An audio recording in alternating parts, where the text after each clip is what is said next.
too. Yeah. And the schools technically have remained the same. I know that the board policies, that's Deanna and Ken and myself, we do have a lot of policies that we need to update.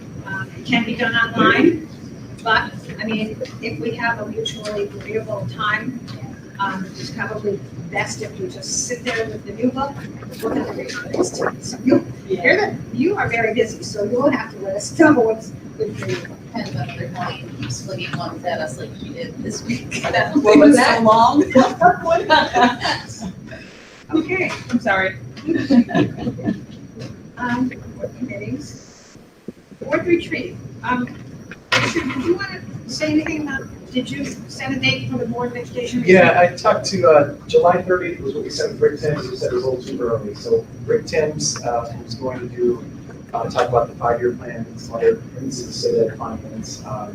Had given us dates for 3 different dates. So August 4, 5, 6, and 11, 12. So I just wanted to get feedback from the board members what would be the best date along the August 4, 5, 6, or 11, 12. So as long as we get one of those put at the end of the meeting or by tomorrow, I'll connect with Rick and have a number of topics that I want to go over. He's going to lead the first part of the morning as far as the finance. And So maybe if you send those dates to us in an email, yeah, we can check our calendars and then certainly. the date that comes up as the most convenient for everybody, that will be the one. Great. Yeah, I just wrote from tonight. We got back to those dates. So And you're going to be local, right? we're going to do local. Yeah.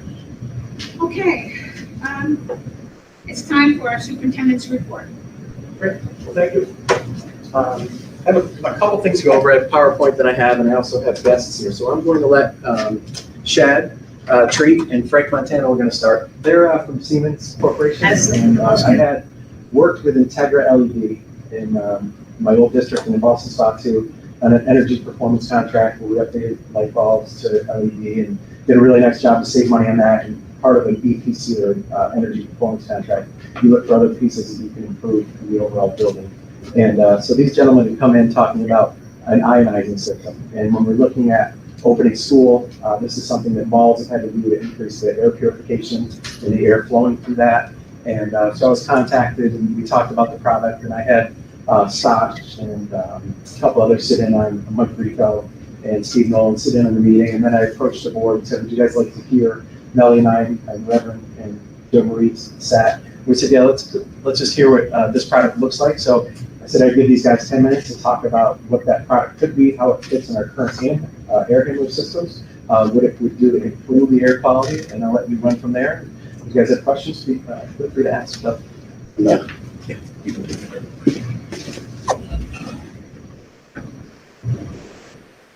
So we'll do a quick introduction while I'm getting this booted up. But yeah, my name is Shadrach Treat. I live in Saratoga. I'm the K-12 market lead for Siemens on our energy services side of our business. 5 months ago, 6 months ago, I was heavily talking to schools about STEM initiatives, and that took a U-turn. So we obviously couldn't call on too many schools, and so we started looking at. Should be able to go. We started talking about what do we need to do to help schools, and the idea is obviously we knew that there was going to be essentially a new workplace or a new school, and how we recongregate is kind of the way we positioned it. But we didn't know what it was going to look like. We didn't know how that was going to go on. But because we weren't calling on too many customers, we started looking at what do we have in our portfolio of technology, and then what do schools need to do and businesses in general need to do to get back to what we're going to call the new norm. So high level is that, we're going to have to social distance.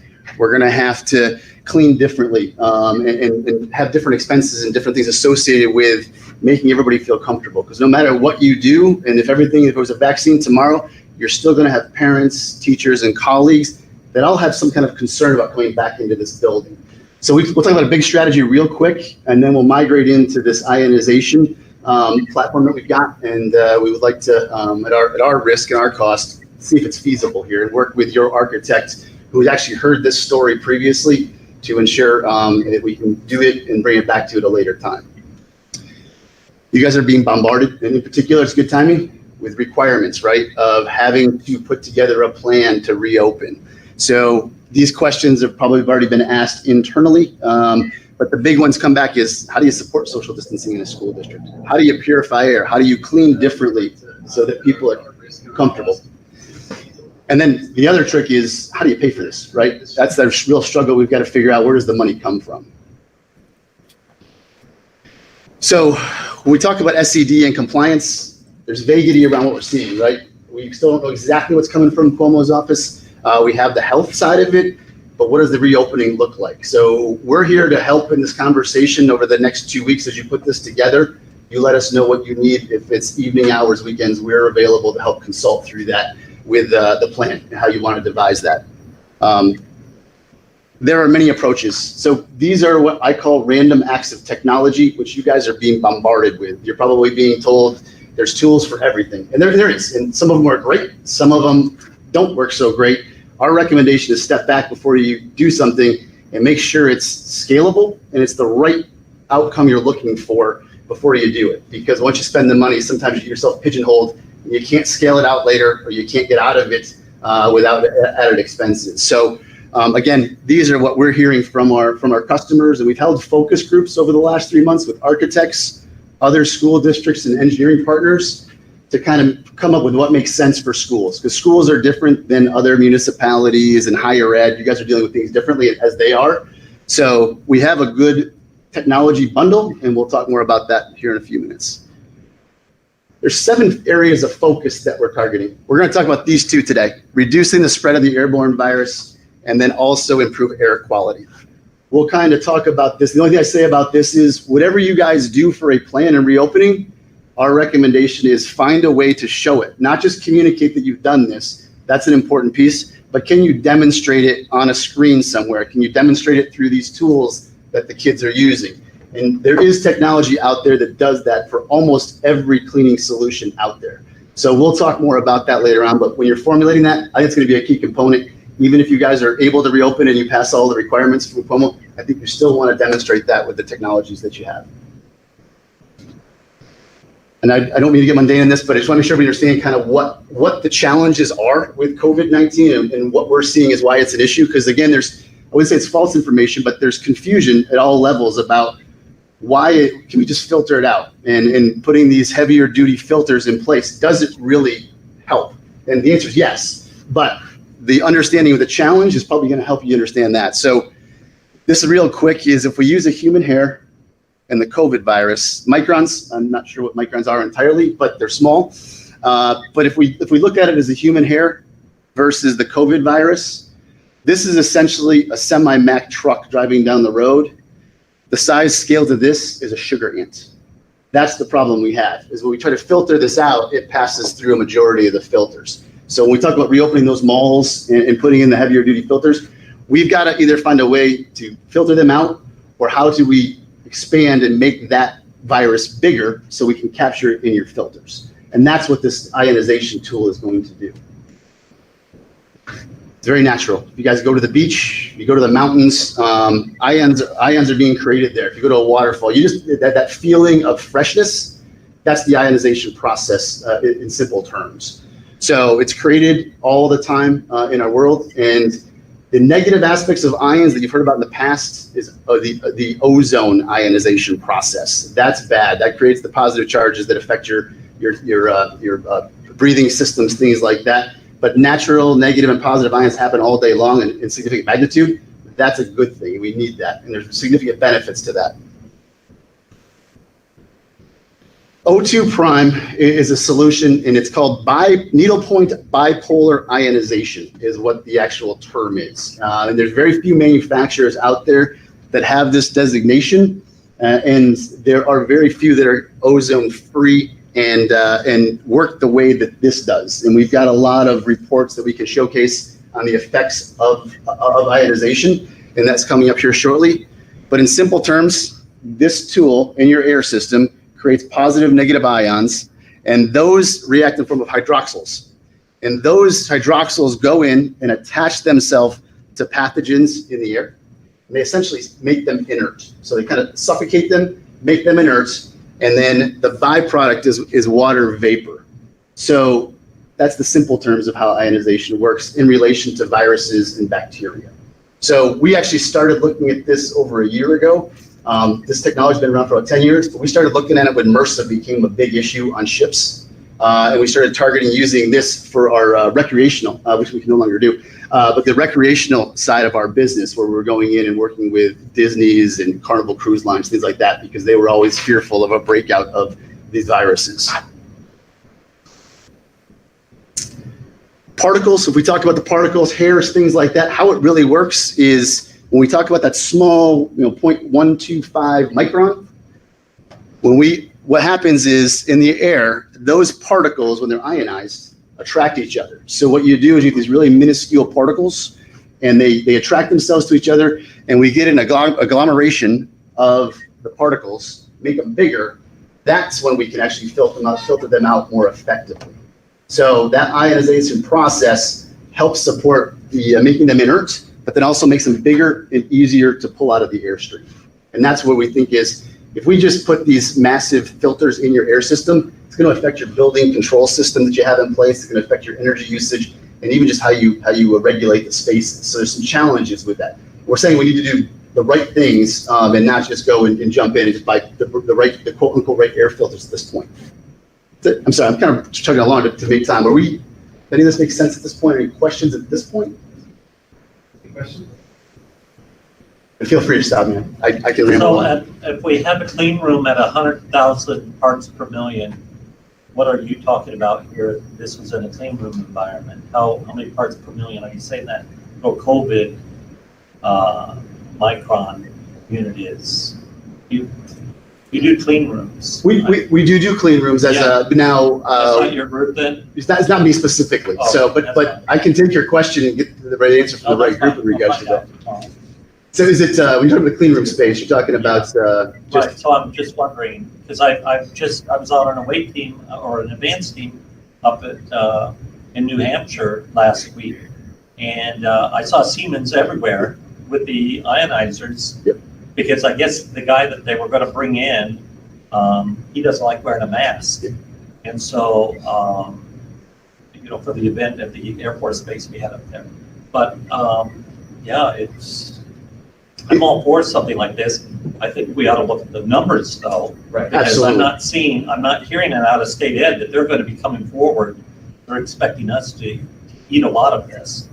So we'll talk more about that, because that's a great question to bring up. Is we've submitted in a couple of projects pre-COVID this solution and implementing, because there's actually an energy savings component, which we won't talk about tonight, that if SED blesses, we can actually reduce the amount of air changes that you have to do now to save energy. And that was our play, was have SED promote that component so I could do more energy projects. So is your territory go down to Westchester then? Yeah, we're all over the United States. My personal territory goes down to Sullivan County, all the way up to Canada, over to Syracuse. Okay, good. All right then. But no, I appreciate that. Yeah, and anybody that wants to hear this message, we're trying to share it because it is a consultative approach. We're trying to get the messaging out there, even if it's not with Siemens, but doing the right things to reopen. And then just real quick, I'm a visual guy when it comes to this stuff, but when we talk about small particles, the larger the particle, the less it travels. And so if we can make those droplets bigger, we can reduce that social distance, or we should never reduce the social distance, but you can and feel more comfortable if you're not at that 6-foot rule, that you're not as much at risk as you were before. So again, from my side of it, if you need us to help provide anything as you're writing up that response in regards to this, we'd love to participate and provide that consultative service. There's no charge for us to do that component. The actual system, how it works, you got your air handling unit, whatever it is, you've got your unit ventilators that sit underneath your windows in your classrooms, and you got big air handling units servicing other areas. Basically anything that moves air in your building. Exactly. There's an application for it. So it looks very much like this, little Legos that clink together. They go in the air system and they push the ions, millions of ions, through the system. Ions don't last a long time, but the circulation and the air movement causes it. And the beauty is it cleanses the air, but it also attaches to the surfaces too. So it's almost like you have a 24/7 cleaning service associated with ionization process. So again, outside air, One of the other benefits and the other reason we were selling this is it was a maintenance reducer for your staff. Because we're killing bacteria, mold, other things, the coils and other things in your systems were being cleaned. So again, our byproduct of this was that it was reduced maintenance in your facilities. You said initially you may have more filters to change. Yes. Yeah, It's gonna catch that. Right, But over time. the first usage of it, you're gonna wanna probably check them on a weekly basis, 'cause you'll notice what you're catching that you've never caught before. Right?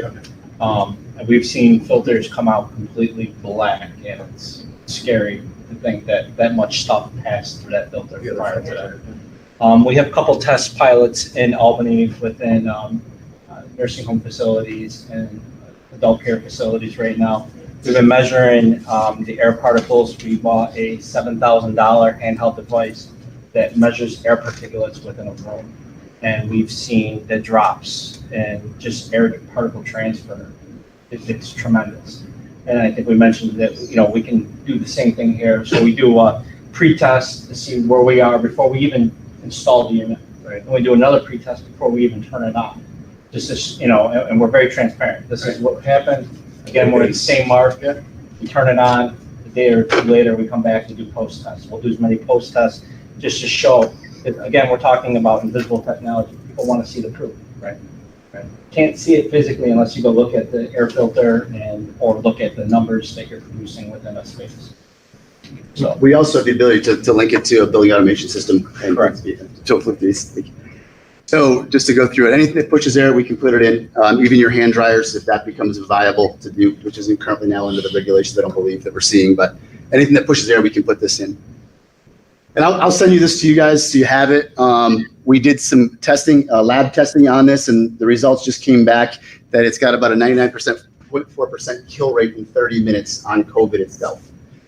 Everything else here, you deal with too, MRSA and E. coli, other things you're worried about. This is the effects on that. So I'll send, I have it to you digitally, I think already. If I didn't get it to you digitally, I can forward it. Okay. Visually, how it works. Day 1, here's the two same systems. One's got the ionization. After day 12, I would not put peanut butter on that. This one I probably wouldn't, but I could. But you can just see how ionization actually works and the effectiveness of it.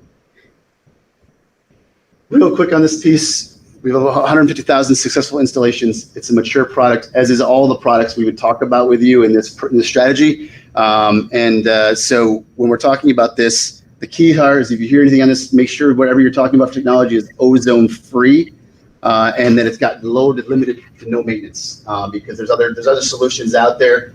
And so far, this is the best one we've seen as a company. Where it's been installed, again, you'll see this. This is just locations across various sectors that you guys, it was just installed in Air Force One and Air Force Two as a solution. So aside from politics, that's in there now, but just letting you know that they're viewing it as effective. And then last thing is, I come back to this, we're talking about one technology, and we'll scope that and price that for you guys, and you guys can figure out what you'd like to do with that, and we'll work with you on your strategy. But these are all the areas we want to talk to you and target. There's the elevated skin temperature testing, which is a requirement now. There's solutions around that. They're very disparate. They're very different. And we would gladly talk to you about what we think is the best. We would want to understand what your plan is, how you want the kit to come in before we can give you a kind of a recommendation. But we've got 3 or 4 in mind that work well, and that we would love to talk to you guys about. Similarly with how we manage various things like your cleaning pattern, things like that. And then again, how do we demonstrate that to the public?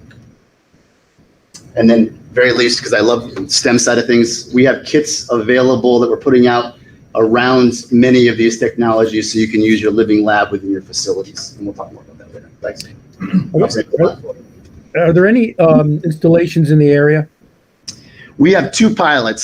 So it's 2 nursing homes in the area. We can share the results with you. Okay. And main reason being we haven't proliferated in New York State is because of state ed and the 18-year payback on my types of projects. I was never going to install this because you guys would want a boiler or some kind of mechanical equipment installed versus purifying air. But that's now pivoted 100%. And we're going to have a deeper conversation around this. But we got plenty across the country and United States that we can demonstrate in school environments as well as other environments. Thanks. Good question. So if you have 1 unit, how many square feet does that cover? So looking at a building of our side, how many units do we have? Basically, whatever that unit's supplying. So you would have to map it out on your ductwork drawings, to figure out where it's supplying. But the installation goes in the actual air handler on the roof, or unit ventilator in the wall, ceiling cassette. Again, anything that's moving air. We talked Device about goes Barclay, right in that device, so whatever it's supplying air to is getting that ionization. We said Barclay was like a 40,000 square foot building. Right. You had a number, what was the number on that?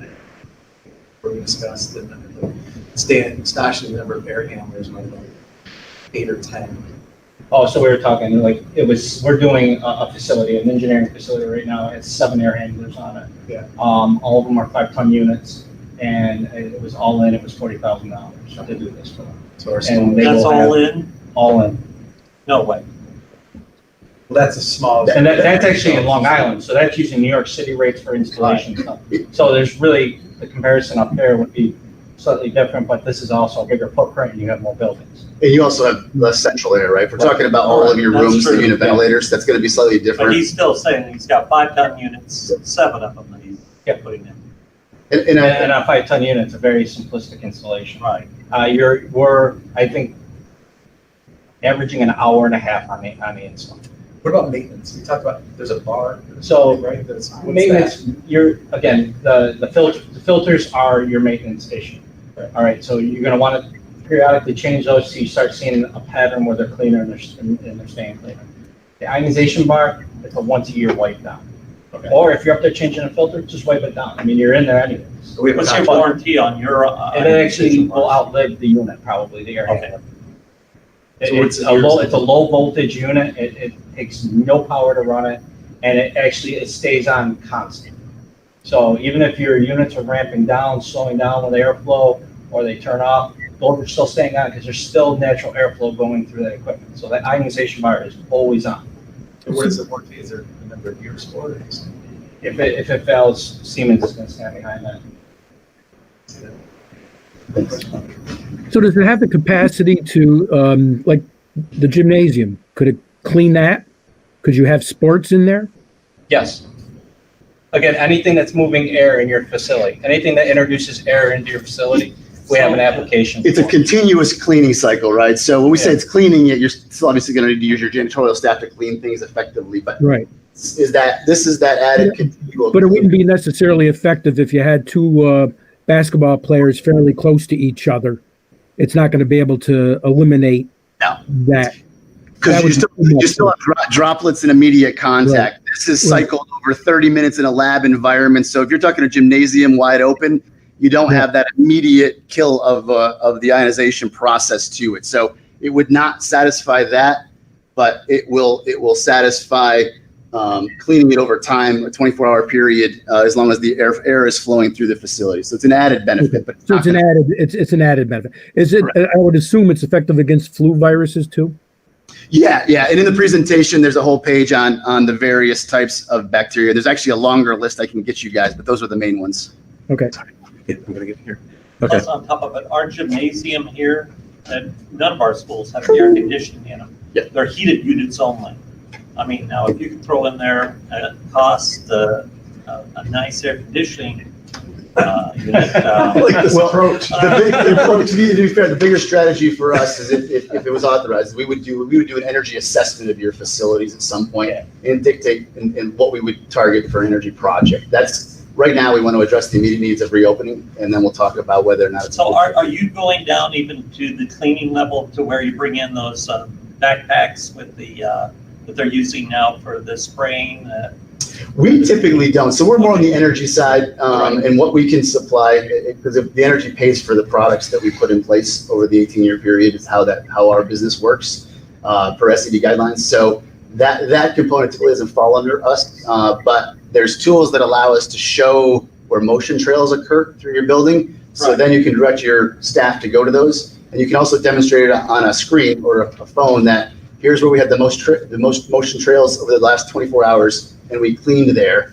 Because a lot of these places never get touched, like nobody's sitting in the back over there. Right. So- Well, I sat and I watched, the reason I bring that up, I've watched our custodians over at Lynch, our middle school. And you're right, I see them in areas and even on doorknobs that are not even being touched at all. And So, and that same technology that Chad's talking about also has the ability to do asset control. So oh, it does. manage, Yeah. tell you where everything is within your facility and trend it So is as that well. sold as a module, or how do you handle that? So it usually goes into your lighting fixtures and creates a Bluetooth mesh network Okay. that we then in turn tie into devices that we can manage things. So do you work with National Grid on that? No, we have our own company actually that provides that. Now we work with National Grid on all the incentives because our goal is to Correct. extract as many incentives as we can and apply that back to the project. Which, by the way, National Grid came in when Mr. Perillo was our superintendent here not too long ago. And they redid our lighting for us, so. Right.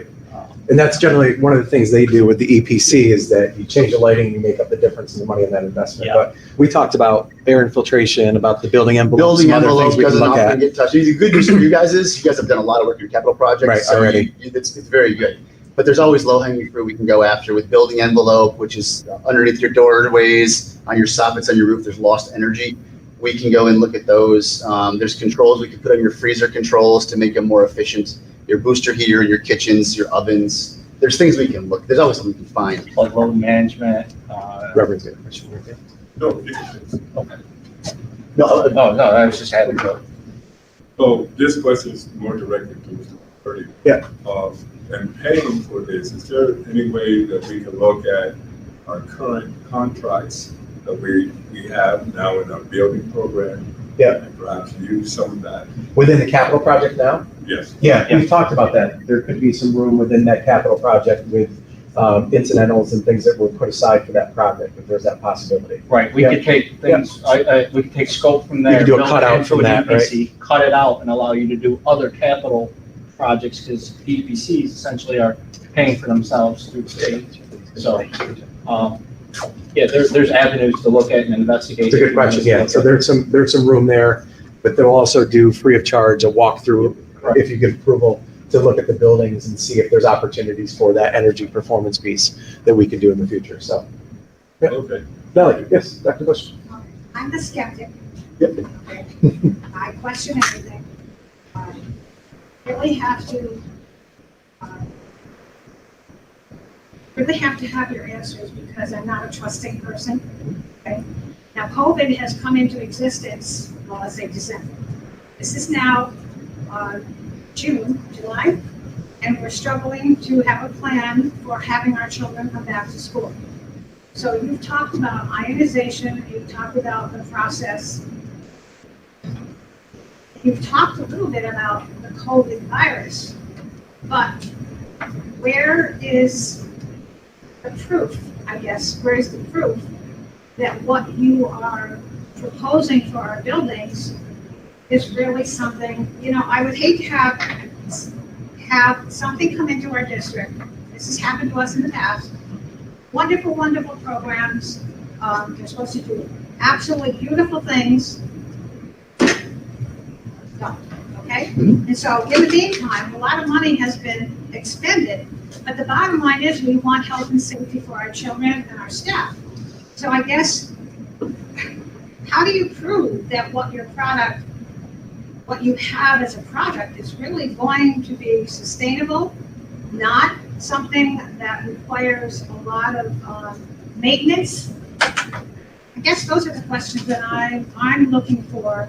And then, of course, the cost. So technically, you would have to go and look at every single building that our children attend and find out. So your presentation is wonderful. I think it's wonderful that you're here tonight to let us know what Siemens has and what they do in the world. Siemens is not a brand new company. You've been around for a long time.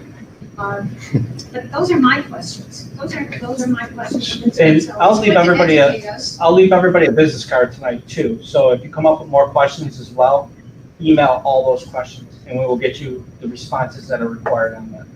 And there's data around the lab testing, more explicit other than you just stating that what it does. There's a full lab test that I've sent to you, I believe already. I have that. I can forward We can that too. provide that to you. We can get you with some schools in the Midwest and across the country that have implemented this and the experiences they're Are there any seeing. schools around here? No, because we haven't implemented it here locally. We never had it Is as, that buyback time? as an option. We never looked at it because it was not an energy saver at the time. We didn't have an The issue. state education department said to you and your company about this. The only thing we would hear is whether or not it's state aidable at this point. And so, again, if it's not state aidable, we have to look at the numbers and see if it works for you. But our job is to pull it together. And it's not a heavy lift. What we need is mechanical drawings and your ductwork drawings, which we already can get from the BC group with your authorization. And their mechanical engineer, Jeff McKenna, has actually vetted this out and looked at it. And so far, I mean, you can talk to Jeff and Sean Travers, but let us know what they think of it compared to other technologies. I can tell you anything. You're gonna want to vet it through them as experts as well. Right, but the timing's great. Timing's Right, and that goes back to Those guys the Reverend's suggestion earlier. If we take something out of the capital project, now that can fund the O2 prime solution. Right. And then we can take that other item and put it into an APC. Right. And then it's. And then you fund it that way, right? And So there's different ways Rick to- Timms can help us determine whether or not that's aidable when you guys, well in advance of this. That's a good question, but. Right. I'm also gonna have tell you some that of the our buildings- EPC contracts do not get the same rate building aid. that You're correct. construction project. Could you say that loud? I'm sorry. So the EPC contracts do not, they get a lower level of building aid versus our regular construction. So you get 90% of your aid rate unless you want to go out to vote. I'm sorry, if I'm digressing. You're okay. No, you're getting, Okay. In order to get they're good you- questions people have. Yes, so the way it works is you do a board resolution for an EPC, you do an RFP, we all Request come for back with proposals. what, I'm sorry, Proposals, yeah. yes. Yeah. And then you determine who you want to partner with. And then we actually do the legwork to validate what the size and scope of the project is. And it's 90% of the aid rate unless you want to go out to voter approval. And then you can get that other 10% later on. So it really becomes a strategy of how do you guys want to build this? And it's kind of the beauty is you get design build versus lowest bid. So we work with you to create a project. If it doesn't pencil out or you don't like it, there's no cost to you up until the time it's financed. And it's, we've had projects that have gone all the way, we've put all our effort into it, and it just didn't financially work out, and we had to cut it. And we've got other projects to go seamlessly. We're doing one at Gloversville right now, actually, it's just going into SED. And it's pretty extensive, and it's just no mechanical systems either. It's a lot of infrastructure improvements, windows, a building envelope, and we're actually doing a large solar field. So again, it would be something we can talk about down the road. We'd love that opportunity, but I wanted to start small and address what you guys have right now, which is 2 weeks to deal with reopening. May I give you a scenario? Yep. In some of our buildings, we have, and I think you mentioned it, an air exchange, the gadget is in the wall. And usually in the fall, winter time, teachers start to complain about allergens and everything else. So what has been found, and I don't know how your product purifies the air, but what they found was there was vermin in those outside exchanges. And Right. so what was coming into the classroom was certainly not healthy air. So does your product circumvent that? What happens? Yes, that's a unit ventilator application, and we do have that, yes. So that ionization process will help with that, because those are just particulates, no matter what they are, either they're the hair from animals or just dander or whatever it is. That's going to help purify that air for even that incoming air that's poor, if it's vermin or whatever else is in that system. And then every year we have someone come into the state to test the environment because people have allergies and they're allergic to the environment. And then the results are nothing is found. Everything is fine. Well, Right. and you're gonna see you'll probably see a reduction as a byproduct of this installation. It's not just catching, it's gonna help with all that. Well, it catches like for flu. Yeah. Yeah, we don't Regular lead, flu and other things, it's not we just don't lead COVID, so yeah. much with that, but there's statistics around that, less absenteeism. So some of the data I can provide you and some of the districts that we can put you in touch with showcase that they demonstrated less absences from students. Again, test scores, all of it that, like you said, I need to be able to prove it. It all sounds good. I couldn't prove it, so I'm not going to showcase it, but there's studies around that these people have looked at that showcase that. And that was kind of why I was mentioning the flu, is that, a year or two from now, if we're lucky and there's a vaccine and it kind of takes its place alongside the flu, and we're still using the system, we want to make sure it still has value going forward. Yeah, and my 8-year-old, still my 8-year-old. She's gonna drool and she's gonna climb on people and she's gonna goof off. That human contact, hopefully when it comes back, It's still gonna happen. You're still gonna have that risk of transferring. This will just help with surfaces and air purification. So yeah, it will help that long term. Right. I know you say you don't have data in a school setting to back it up. You do have the local nursing homes. Yeah, You have oh data yeah, you can share on that. yeah, we got that. We'll share that with you. And things like that, compare places of sizes. Yeah. Yeah, absolutely. And we can, again, we can show similar school sizes across the country. I just, specifically New York State, which we all want to make sure it's New York State. We haven't pulled it ourselves locally. We That's are what going I'm to saying, be, if you have something that's more of a local scale, local exposure, local levels of contaminants, that's similar to what we experience here in our area. Oh, right, right, Yes, that's a good I point, and the understand that. climate, right, yes. Yeah. versus the dry climate in Arizona here, that's a Yeah. really good point. I mean, Yeah. we are getting ready for an application in this region with the college, but we have an NDA, so we really can't give too much information on Well, it's also hard if you're in the early Yeah. phases, you don't have the And data to that's- support the app. To show it. it, right, And we're doing it over 28 different buildings. Wow. Interesting. Fast forward and then give us the. Let's talk about it. Yeah, And we're actually, we're pricing it for a jail in, Yeah, and there's a couple of schools, there's one's up in the Thousand Islands area that's gonna pilot this in their executive offices, or district offices, just to demonstrate over a month period to see what it does, and then look to expand it later on. As similar to you, they had extra money in their capital project, so they're probably gonna do it underneath that guys, or carve out a piece for what we're doing in the energy side, so it's just the right time. Great, Any other questions? Yeah.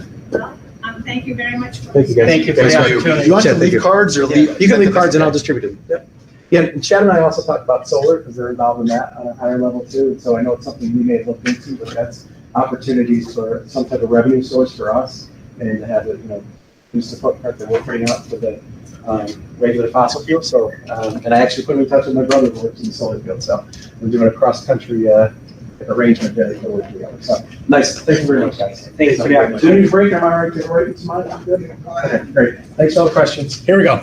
So I'll run through these pretty quickly, my first report, but I just wanted to go over, obviously, school reopening is a huge piece. We just, on July 13th, got guidance from State Ed and the Board of Regents in regards to what they're expecting from us. July 31st is when we have our plan that's required. So Sarah Baranko and I and Sandra and some others are talking on basically a regular basis with Montgomery County Public Health. We have bi-weekly meetings set up until school opens. We've been meeting every week just to discuss for COVID positive tests. And so we're gonna monitor those cases and just get guidance from Montgomery County Public Health. That's the first step in that process, because ultimately they're gonna decide where we're at for percentage.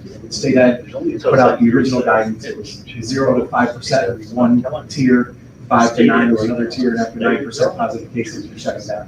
So we have to work, we have been doing in other instances too. So transportation is a huge component of that, as well as getting kids back in the building. I met with Colleen, with the vice president and our general manager locally for SCA, and we discussed our concerns about protocol, sanitation guidelines, number of drivers, their ability to staff what we need. So we're looking at that component of it. When you look at a bus of 66 kids, we can only have 23 on that. And now the concern becomes, how do you actually bus our kids if we have everybody? Yeah. So how does that work with the 23 versus 56? Because let's say, for example, my household, where I've got 3 children going to the same school, all coming together. Same They house. still have They the can sit same. together. Okay. They can sit Because together. I'm just thinking, if we have scenarios like that, we can actually get more students on these buses than. We're also hoping to do a survey to see how many work. Yeah. Really, if you think about it, you're taking 60 passenger bus and you're down by 1/3. Yeah. Right. 2/3. So there's many different routes. I myself, like, I'm gonna have to bus the youngest, so I'll realistically just bus them all. Like, it's silly not to bring them all. Right, right. So there's guidelines in the same household that can sit in the same seat next to each other. Okay. Without masks. So it's a Yeah. great question. So, and we're looking at that. We're working with Eric McCleary, looking at households, the same address, names, and seeing if we can make it work that way. But that puts us in a much different position if we can only use 1/3 of the capacity of the buses. So Rich Miles has a chart of the spacing of zigzagging, skipping every other seat, of not having students next to one another. So we're working on that, because obviously transportation in the past has been an issue. So we talked about our expectations of consistency of drop-off times and pickup times, and what we want from them in a contract, which we're not signing. So we get these clarifications and guarantees. So Technology, so we're working on the inventory of Chromebooks. We put a lot of them out this past in March. We need to get them back. The principals are working on that. Eric Scholl's working on that. We have to have a sufficient number to start the year. So that's going to be something where if we're doing a virtual learning environment or a blended environment, we need to have the Chromebooks back. So that's could be an expense because, even with GoGuardian, which tracks our computers, there's a possibility we won't have 10% or 50% back. So we're making sure that we have a sufficient amount so we're left with the opportunity to have a blended learning environment if we can't have everybody in the building. So, Richard? Yep. If a child was given a computer. Yeah. Did not return it. But now, if the district is required to do some virtual learning, wouldn't you want to know from that child, where's that Where's that computer? computer? Yeah. You're not gonna get another one because we already gave you. Until one you and didn't return, return right. So we're working on that, and there's a list. We have an updated list daily. Where staff's working on it, the inventory, to see what families have it, and reaching out, and each building level has a process that they're following. So, So what is your percentage at now? Dr. Colucciello gave us a number already stating that what was we had returned? like 300 still that we needed to get back. Yeah, we were still, as far as I know, we were still around that number. Yeah, But he said there was a concerted effort. and it has, I think the number was 3 times that much a few weeks ago. So that concerted effort has resulted in getting it kind of back since. But remember, some of those Chromebooks are out again for summer school. Right, Because the regional summer school has a large population from Amsterdam. right. But we don't we already have accountability on those? We do, yeah, and they're tracked, and that's why GoGuardian shows us where they are and how many we have, so. It was pertaining to what our inventory levels are, Yeah. and like what came back. Yeah, so we're, probably in the next 2 weeks, we should have a pretty solid number on where we're at, because we just sent another letter. Scott was working on that with the building principals, and the meeting that went out that we were part of, so this is our concerted effort. Hopefully by August 1st, we'll have that solid number. Did you shut them down? I know. We can shut them down remotely. Yeah, they will. For the summer school. Yes, and you can isolate just that one. Right, person. so what's gonna happen now after summer school, air conditioning? No, so we're not useful in the brain mass. We'll keep working on it. There's a lot of devices out, so it's a good question. So, professional development, we'll, Sandra put out the PD schedule, and as I've written to you guys, we have Better Lesson that we're working with for our administrators, so they're presenting tomorrow at our administrative retreat to talk about blended learning and online learning for students and how to engage those students. We want the principals and assistant principals to see that process as well. So they're getting the introduction to that tomorrow. But we're trying to get it into our summer calendar for teachers to get them opportunities to look at that. We were all thrown into this in March. All of a sudden, that everybody learned in classroom like all we did with the teacher standing in front of us. The dynamics changed, and now we're online. So we all need help on that and guidance on how to engage students, hopefully to increase participation and attendance when teachers are working. Part of the new guidance from state ed is that we have to have participation numbers. We have to present that. So it can't just be, well, we think we have 32% or 68%. We have to track it. And there's going to be protocols that I'll talk about in each building and the responsibilities of each building to have that in each teacher. So Can you go a little bit into the retreat that you've got set up? Did you end up getting what you owe? yeah, I'm going to. Yep. Okay. Yeah, go ahead with the I was question. gonna say, did you end up getting what, because I liked what you had outlined. Yeah. Yeah. Did they accept that? Are you They accepting? did, yeah. So they're going to present for an hour and 15 minutes tomorrow. And then we have an hour scheduled for each principal separately with Better Lesson, so they can ask follow-up questions specifically for their building. And it's taking place at the facility? And it's taking place at the facility tomorrow. Yep. They're going to come in remotely. We have Monica Washington is the 2014 Teacher of the Year of Texas, and she's one of their coaches. So she's going to be talking to the principals about her process, and she's worked with hundreds of schools throughout the country. So that's a great question. So that process is following through. Yep. We're working with Eric McCleary and all the principals about a schedule for the variations of what school could look like. So our hope is that everybody's back in every day. All kids, reality is it could be very difficult with social distancing and transportation. So we're looking at A and B schedules where half the kids come in on A day. Those kids on B day that come in are now, say it's a Monday and a Tuesday. A day kids, they're there on Monday. At the end of the day, the teacher will have time to do virtual learning with the students who are home that day. They flip-flop, so now the A kids are home on Tuesday, the B kids are in school. At the end of the day, the teacher will work with the kids on the B day at the end of the day to give them some interaction. Because we found in a lot of the studies from last year is that if kids had interaction not just worksheets and homework, but if they actually saw the teacher, they were much more likely to participate and be involved in the lesson, so. So that's something I'd like to comment on, or anything, is just establishing sort of consistency in the curriculum and what every teacher does. I think I talked to you about this, Sandra, but I found that my daughter's second grade teacher, she did a wonderful job. And when I felt that she needed the kick in the rear, I asked her to do one-on-one sessions, and she was very good about volunteering that. But I heard from no, kid.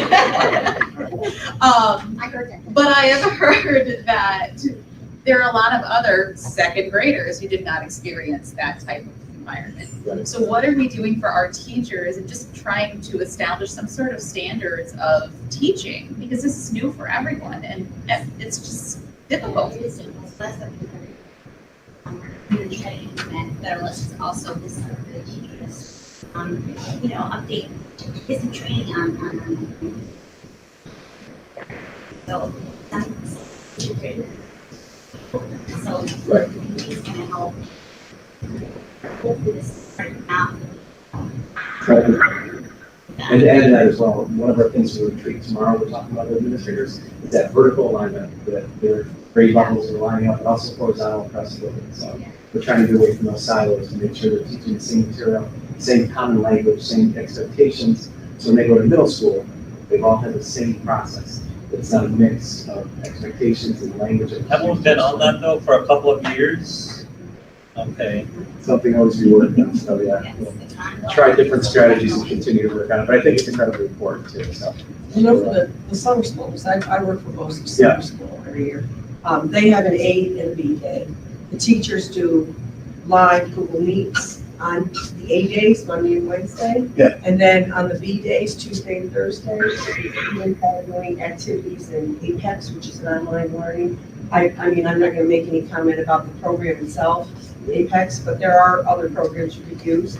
But at least the students know on Monday and Wednesday, the teacher's in front of them, they're in front of their computer at a certain time, because they have up to 3 classes scheduled, so 9 to 10, 10 to 11, that kind of thing. Right. And then they have assignments to do on the next day, but the teacher is available for office hours so that they can talk back and forth, email back and forth. I mean, there are a lot of tech issues that go with that too. But Right. that provides a little bit of structure. But there's a structure, right, there's an actual time when they have to be available. Exactly. Right, versus just, log in today, do these 4 worksheets. So that's where it gets tough. Yeah, that's where it gets hard, The right. accountability factor Right. is Yes. really difficult. Right, so Well, we this, they really, have to be present, or they're marked absent, and you can only have so many absences, and then you can't make it up anymore.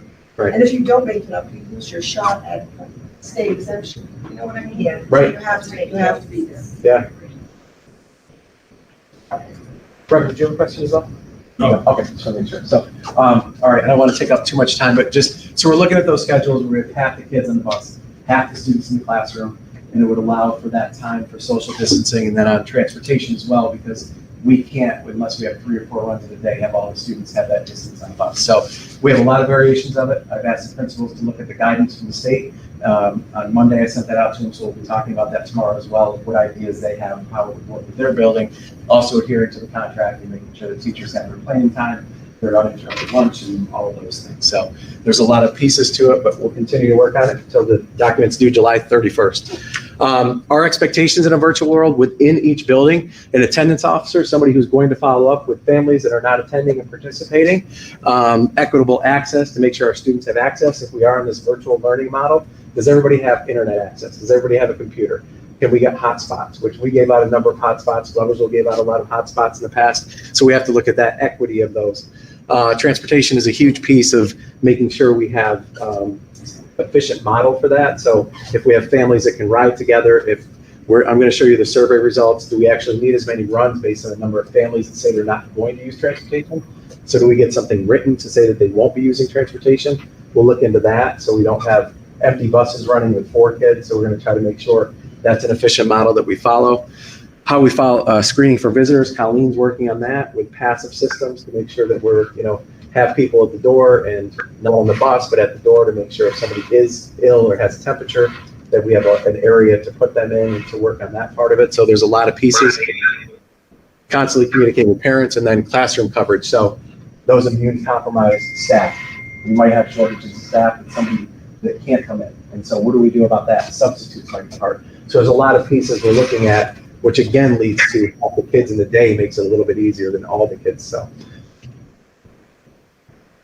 Administrative retreat tomorrow. The academic achievement is a focus and the overall expectation.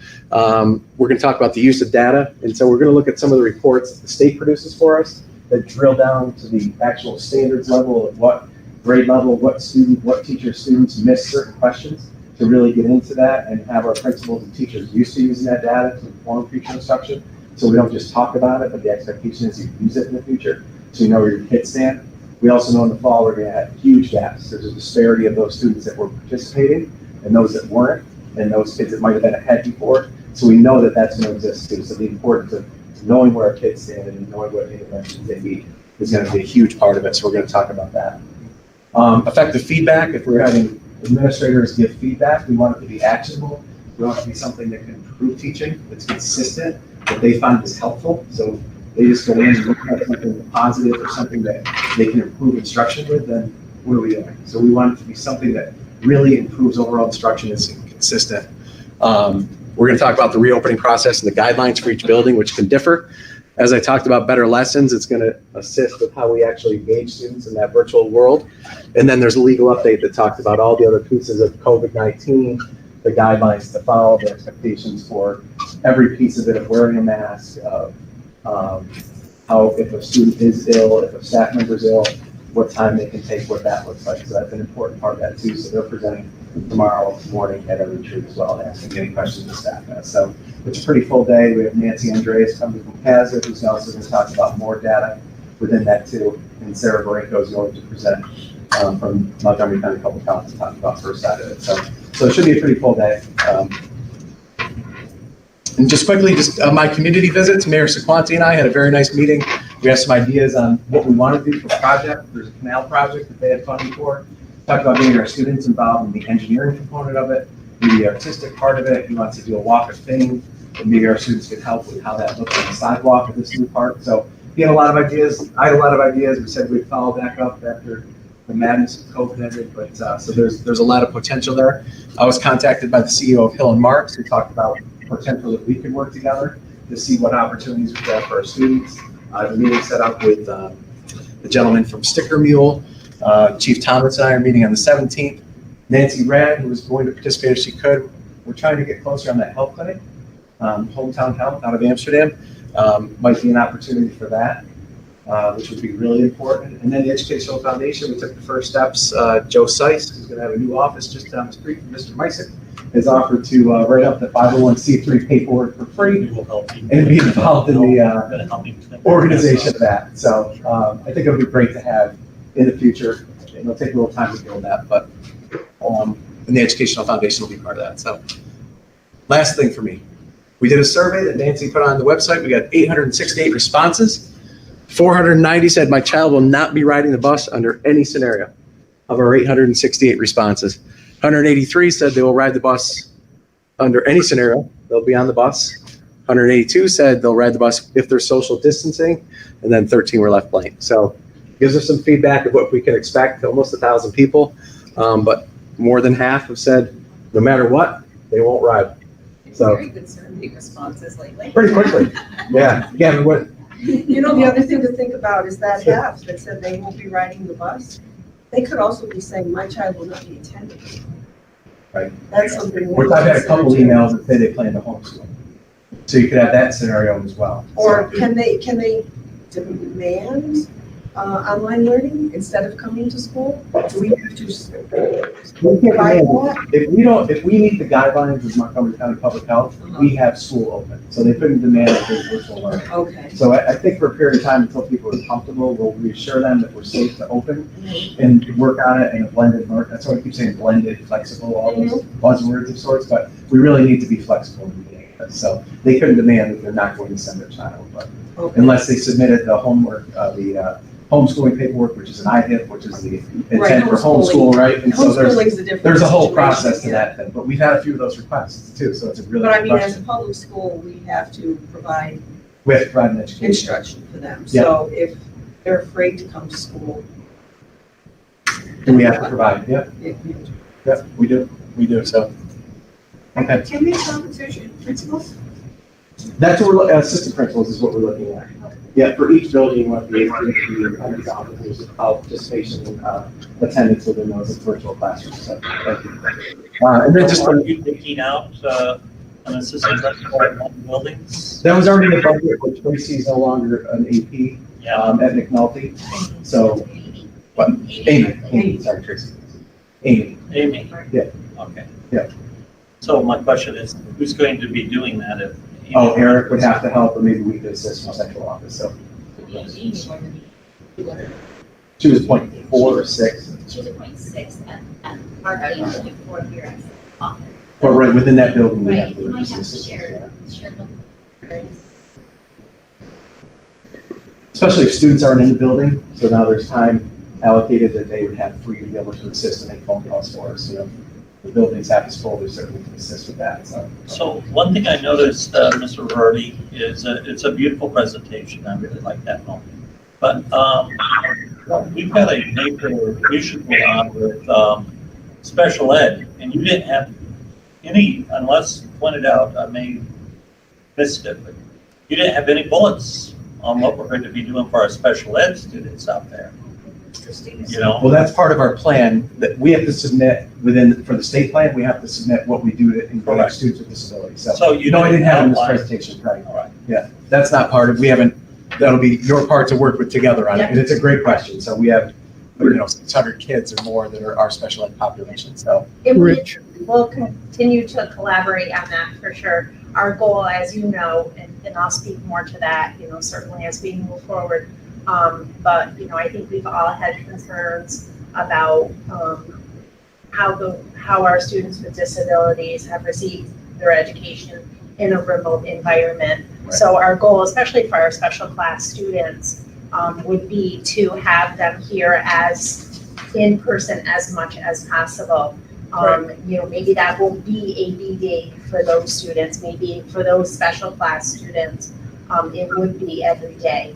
But again, we'll have to look at the dynamic and the numbers in those buildings and see what's gonna work best for those students. But it's a But valid we question. certainly, we certainly recognize that they have different needs, Right, more unique needs than certainly, our gen ed students. but their instruction, just like every other regular ed student, is the same, that you use data to see what interventions are working to assist them in their program, in their individualized educational program, their IEP, to make sure that their goals are being met using data too. So it's the same basic concept, but, right, I didn't mention any of that, so, but good question. So that's the last part of mine, just that we met with STA and gave them our guidelines of our expectations, and we're working with Transponder, trying to make those routes more efficient. Dave is also working with Julia, Cassandra. We've set up meetings with our transportation department, 3 people, with Rich Miles in there, to make sure that they're all talking, try to make this more efficient, because I know it wasn't great previously, so. Okay, I took up enough. I'm done. Any questions? You've been very busy. All right. Rich, I do have a question. Hi, John. Yeah. The committee for reopening, who's involved on that committee? The SAFER committee has has building level principals, central office staff, buildings and grounds. Steve Nolan's involved, is spearheading it. There's parents involved in the process. Okay. Am I missing any other groups? Well, Mr. Nurses? Budzinski went and requested that, he brought up, why don't we have like a board member, sitting on that committee? Probably a good idea too. Yeah, that was started just when, Right, that was Right. before before my time, but I think it's a great idea to have that. And I remember that, John, so that's certainly something we can So have. how many meetings have they already had? Quite a few. Started that about a month ago now. May, I would say May we started. Dr. Coachello did invite the board. Yeah. If anybody, they were welcome to be on that committee. Okay. And what we'll do, Curtis, is we're having the committee reports are due July 21st. And so the administration is going to meet as a group to look at the committee reports, use that feedback as we build a plan. Now I would invite the board to sit down and have two once we have those committee reports submitted. It would be a great time to see it. John, did you hear that? Not completely. John, we put in July 21st as a date that we're requesting all those subcommittees that Steve created to Yep. submit final recommendations. So when we get those final recommendations, we're going to sit down with building principals and central office staff to develop our ultimate plan that goes to state ed July 31st. So we plan on doing that middle of next week. They're due the 21st, so probably 23rd or 24th we're going to be. So I would invite any board members to attend to be part of that, because that'll be the broader, looking at the overview and all the subcommittee reports and really making some final decisions. So, Okay. You did that? good. Okay, thank you. Okay. John asked, he sent an email through, did you see that he delineated the questions that he was asking? Yes. Okay. In regards to the, In reference to that committee Yeah. and, just follow up on it. A question for Chris.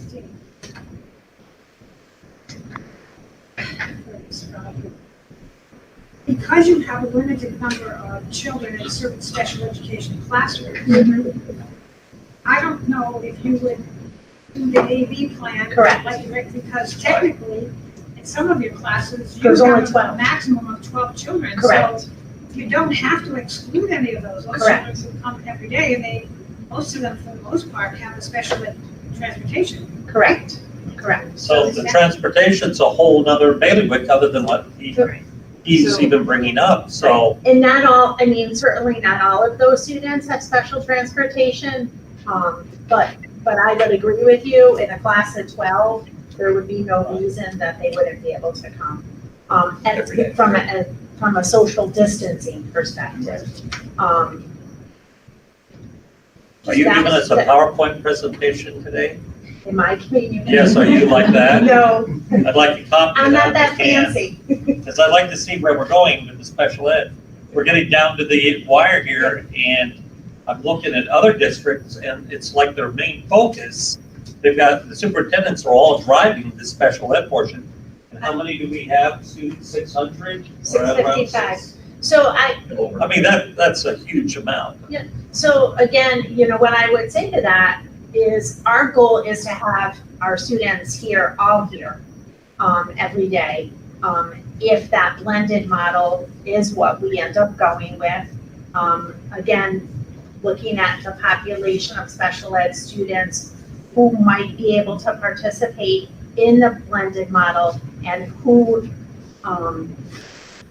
may best be served every day. Perhaps again, our special class, when we're thinking about a classroom of 12, our 612 classrooms, those students should be able to be here every day.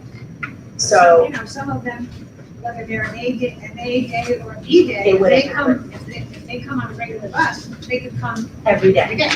So Absolutely. That shouldn't be an issue. right. Okay. So that's my thought as well, that I anticipate that they would be able to We're gonna have to participate. take a look at every child and see Yep. how this is gonna go. Yep. Okay, any other questions before we go to Colleen? Hey, Colleen.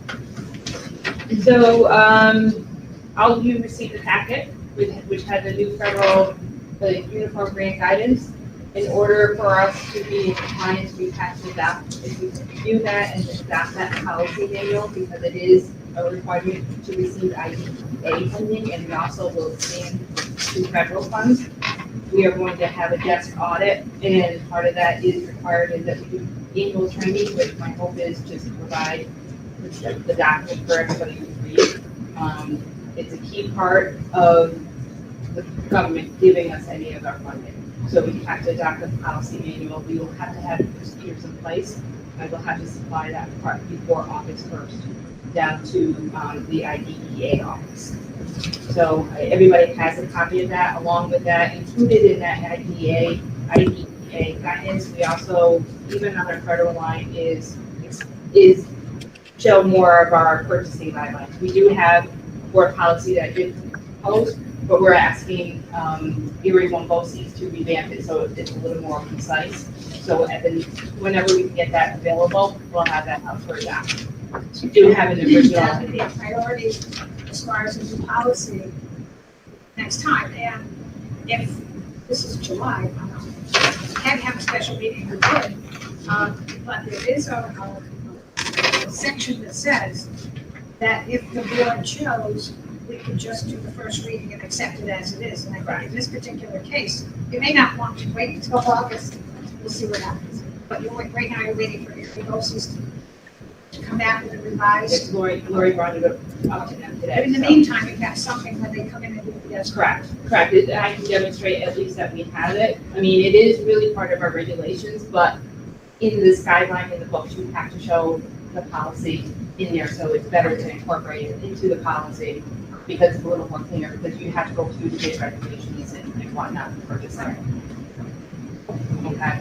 And then tomorrow, along with the transportation in the afternoon, I will be meeting, going to the regional transportation meeting.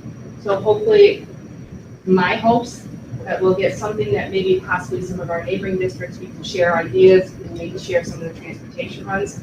We did try last year to do some cooperative transportation and piggybacking with some of our neighboring districts on special ed runs. Hopefully, and then maybe now we can even expand that further because we are all going to be challenged as far as what we can do with the transportation. So we will be meeting with all the regional schools tomorrow up at FMOC, each FMOCs in the afternoon. As Rich mentioned, we have not signed a contract with SDA yet. Want to nail it down. They're anxious to sign a contract. Obviously, my feeling is the anxiousness is because once we have the contract signed, we start paying them. Right.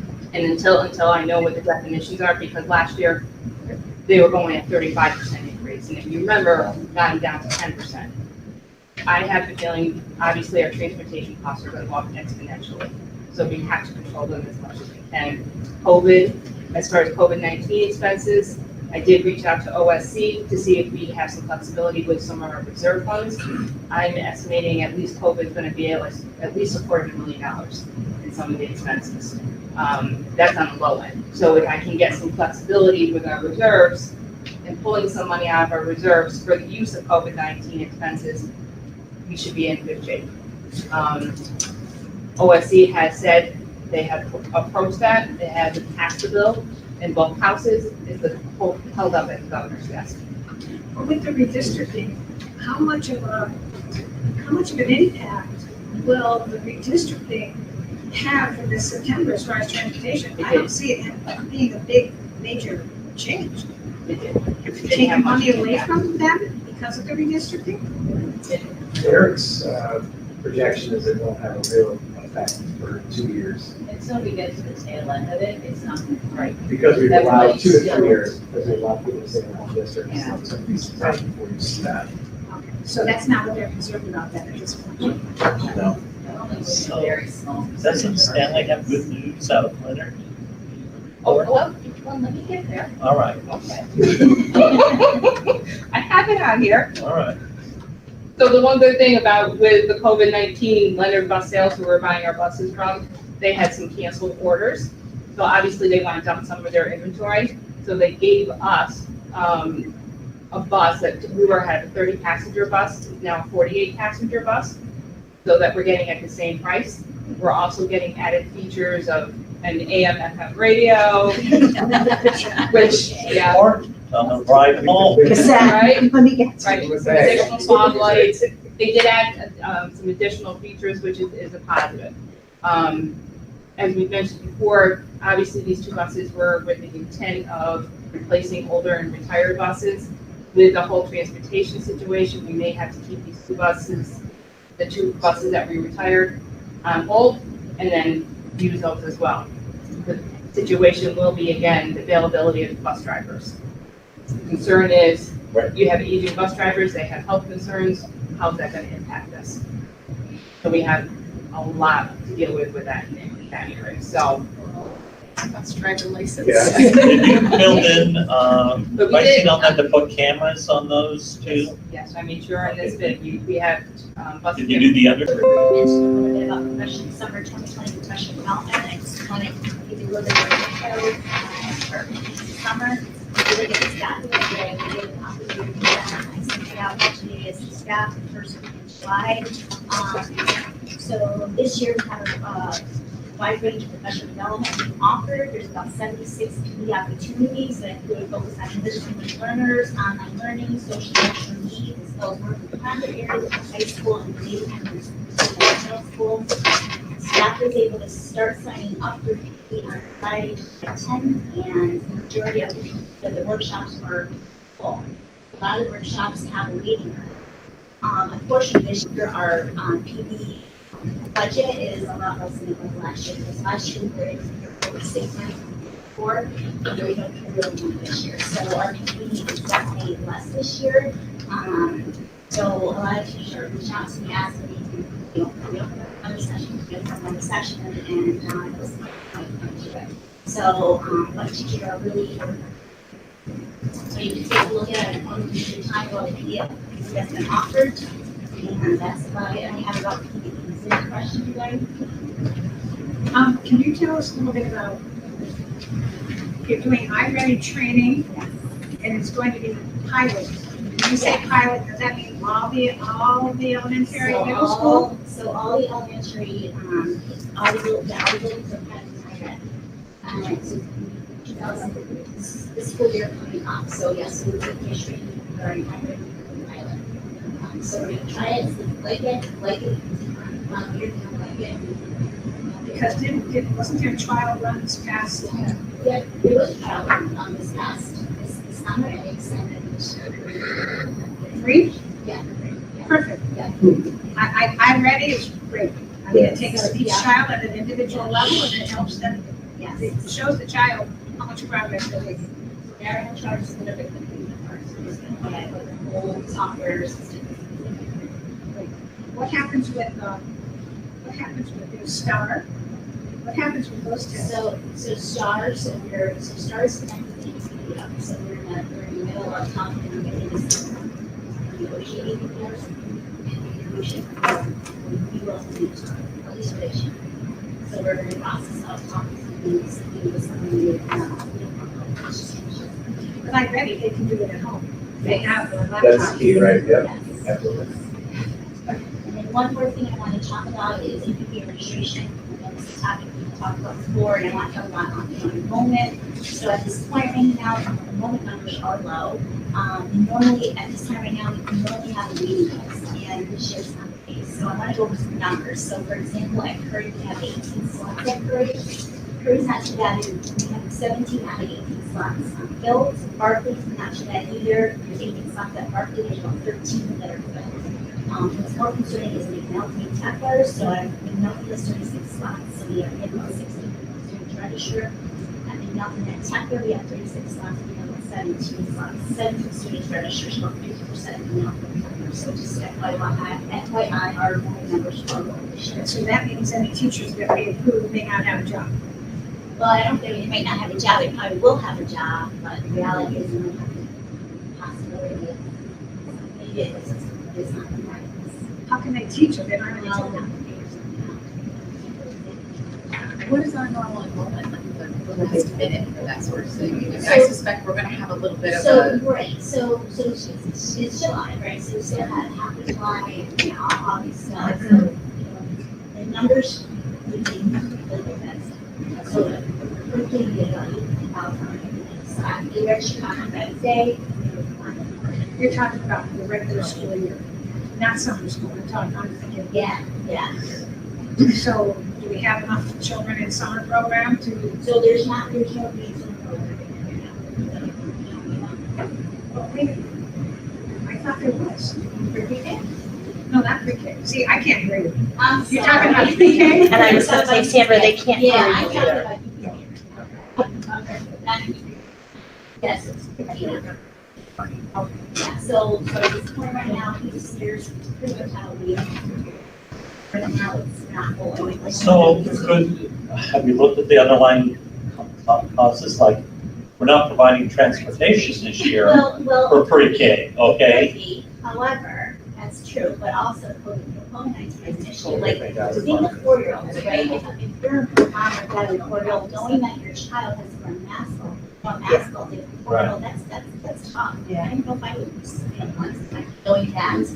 you should have to wear masks, it's difficult. Yeah, but now, some of these districts are not making the pre-K and the kindergarten wear masks all day in the classroom I environment. haven't heard about that. That's That something we've happens. seen. I'll give you the list.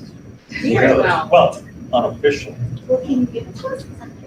I think some people are farther ahead by the way I'm hearing it, because how are you going to make special ed students wear masks all day long, especially the younger ones? It's going to be very difficult.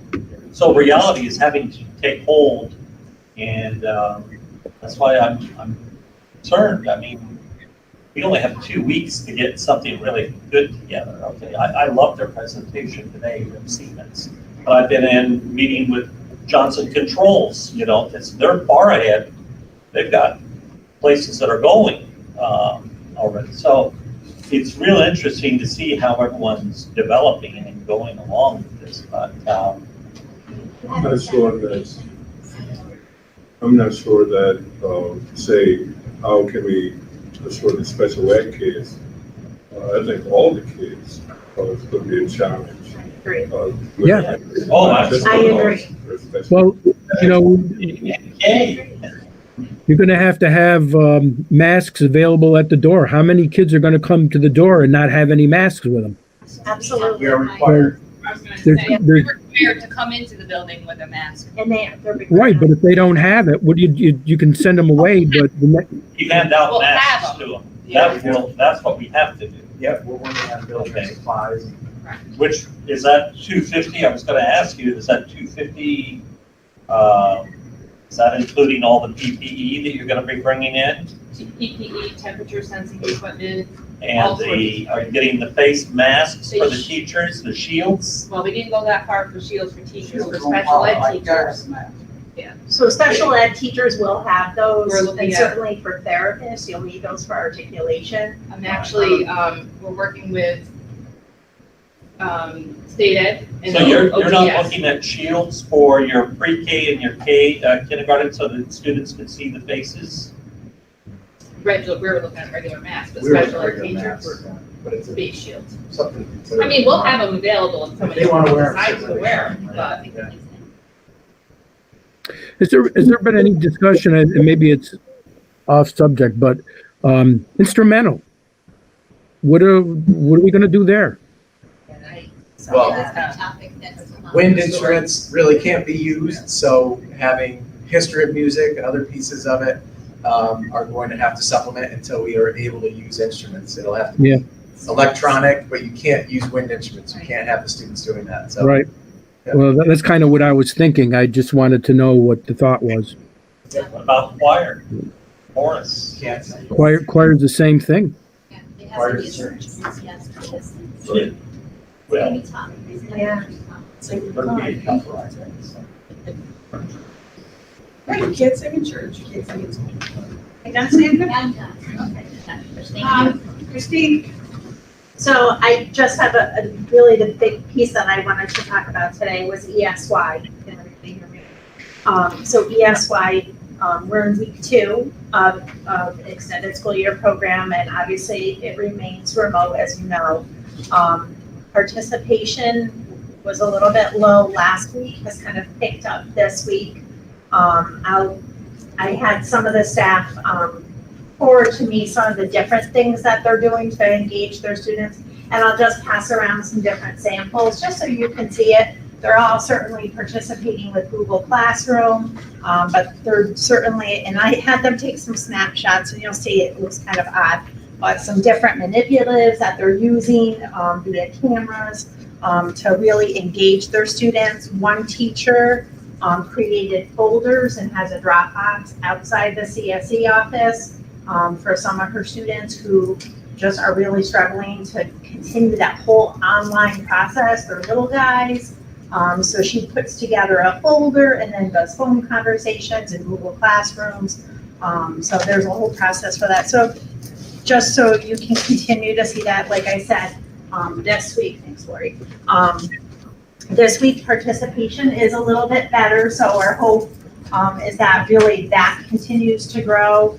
The teachers and the administration and myself continue to reach out to parents to kind of get them back to engage. That online learning is a little bit challenging for some of our kids, and definitely the students that participate in ESY for sure. So they're doing everything they can to be creative Visually and, impaired person goes to the home. I'm sorry, We have a resolution tonight for a visually impaired teacher. Yep. Is she going into the home? she is not. How is she servicing? They've been servicing remotely. How they do that, I don't know. They don't go into the home. Okay, so that's my question. They have put in mileage, but if they're doing virtually, they're not traveling. So we have in our resolution, I don't believe they're going. I will double check that, but I don't believe they're going into the home. There's mileage in here? Yes. You talking about the central? Is it the contract for next year, or is it? some, Because we For this summer. did pay when they were here doing, or whatever, we used to pay a mileage, that Yes, was in their when it- contract. Yes, but when it was in person. Yeah, Yeah. so that, it maybe just, it's in Yeah, their contract. yeah. It's just standard. This Yeah, isn't necessary. What we used to pay. but right now it's remote. I will double check that to be sure, but I'm quite certain everything is remote. Yeah. Because we have a music therapist and she does that remotely as well. yeah, visually impaired. Contract. Your central. That's what you're talking about, central We'll vision look at there. the resolution, Yeah. a whole bunch of them. It indicates though that cost for the mileage will only occur for in-person services only. It's not to exceed a certain amount per student, so just saying they need to, it's not asking, that reimbursement now for mileage has been included. If they would need it, let's say. You used to ascertain if they need it, if it says that on the IEP, they need these services, who's ascertaining that they could do it online versus going in, especially with the blind students? So the services right now, we're offering extended school year remotely. So no services are being provided in the home. If I offered for one, I have to offer for everybody. So for the health and safety of students, we made that decision maybe mid-June, when we kind of went back and forth about that. And so for the summer, programming is remote. And that would include services such as OT, PT, speech therapy. Okay, so let's move on, when we get to the resolution, so we'll probably get that. I'll have a couple questions about that. Nancy, do you have anything for us? I just wanted to follow up on some of the things that Mr. Roberti had talked about. So I have a meeting with Hometown Health on July 20th to talk about the school. And so also on that regard, 11% of our. We were getting ready for a vote, I guarantee you would drop me, okay? Always is all planned, Curtis. Just as I'm getting ready to vote. There you go. You're right. 11% though of our parents are going to seek alternatives to sending their kids back to school. They don't want it in any format. They just want to keep them home. Got a sunburst on her face. Nancy, we missed. It's growing. Report. She's like radiant. You missed my whole report? Yes, but John's smiling, so it must be a good thing. Maybe John All right. heard it. So did you hear about Hometown Health, and I have a meeting with them? I heard it. Okay, thank you, John. I don't think you're paying any attention, Nancy. I appreciate that. July 20th, I have a meeting with Hometown Health to continue discussions with school-based health center, because we truly need that. We also have 2 surveys out. One is for parents, one is for the staff. The staff one has 4 questions. We've had 421 staff respond so far. We've had 872 parents respond to our 7-question survey, and 11% of the parents are saying they are not going to send their child back to the schools. They're going to seek alternatives to schooling, whether it's a hybrid model or online, or if it's a full back in school. They want to do their own thing. So that'll be interesting to see as I also cover the homeschooled students. But the survey closes on Friday, and when I get the results, I will share out the information with you all. Okay, thank you, Nancy. Thank you. Appreciate it. Oh. She's got a class. I had a board meeting for mental health right before this, so I couldn't make it up there. All right, thank you. Thank you. Okay. Nancy, all right. So Board of Education committees, what is audit? Anything to say about audit yet? So it looks like we will go, as we discussed, with your assignments, but then we will go out and you'll see in your package next month, we're going to probably go with Mr. Major again, since it was so difficult to go through the process to find a community member to join us. And We gotta have so, a resolution. yeah, so we'll have a resolution set up for that, okay, Lori, next month, and putting Mr. Major back on the committee this year. He was only able to attend one meeting with us, so he'll get to see the flavor of the committee as we go in and do our October audits. And so he'll see what it's really like. Did you come this time? He did not. He came on, it was, now's when we started asking them. No, probably August, we started asking the public and through the newspaper and, on the radio. And then he came on, I think, around November maybe, because Kim Brumley was thinking, right, Kim Brumley wanted to be on at one point. And so November, December, we put him in. Need a resolution. Yeah, next month then. All right, board policies, we have, the committee has a lot of new policies from Gary Losey, so we'll have to come together in regard to common time. Ask to come up here and use the conference room, spread out and use the conference room. We won't bring all of them to the board all at once, but probably as many as we can. And just what, we got the packet, right? So we already sent a big packet with the old resolutions. Not recently, no. Oh, a while ago. It was a while Okay. ago. I thought you meant like recently. Okay, Yeah. so tell me give me some dates.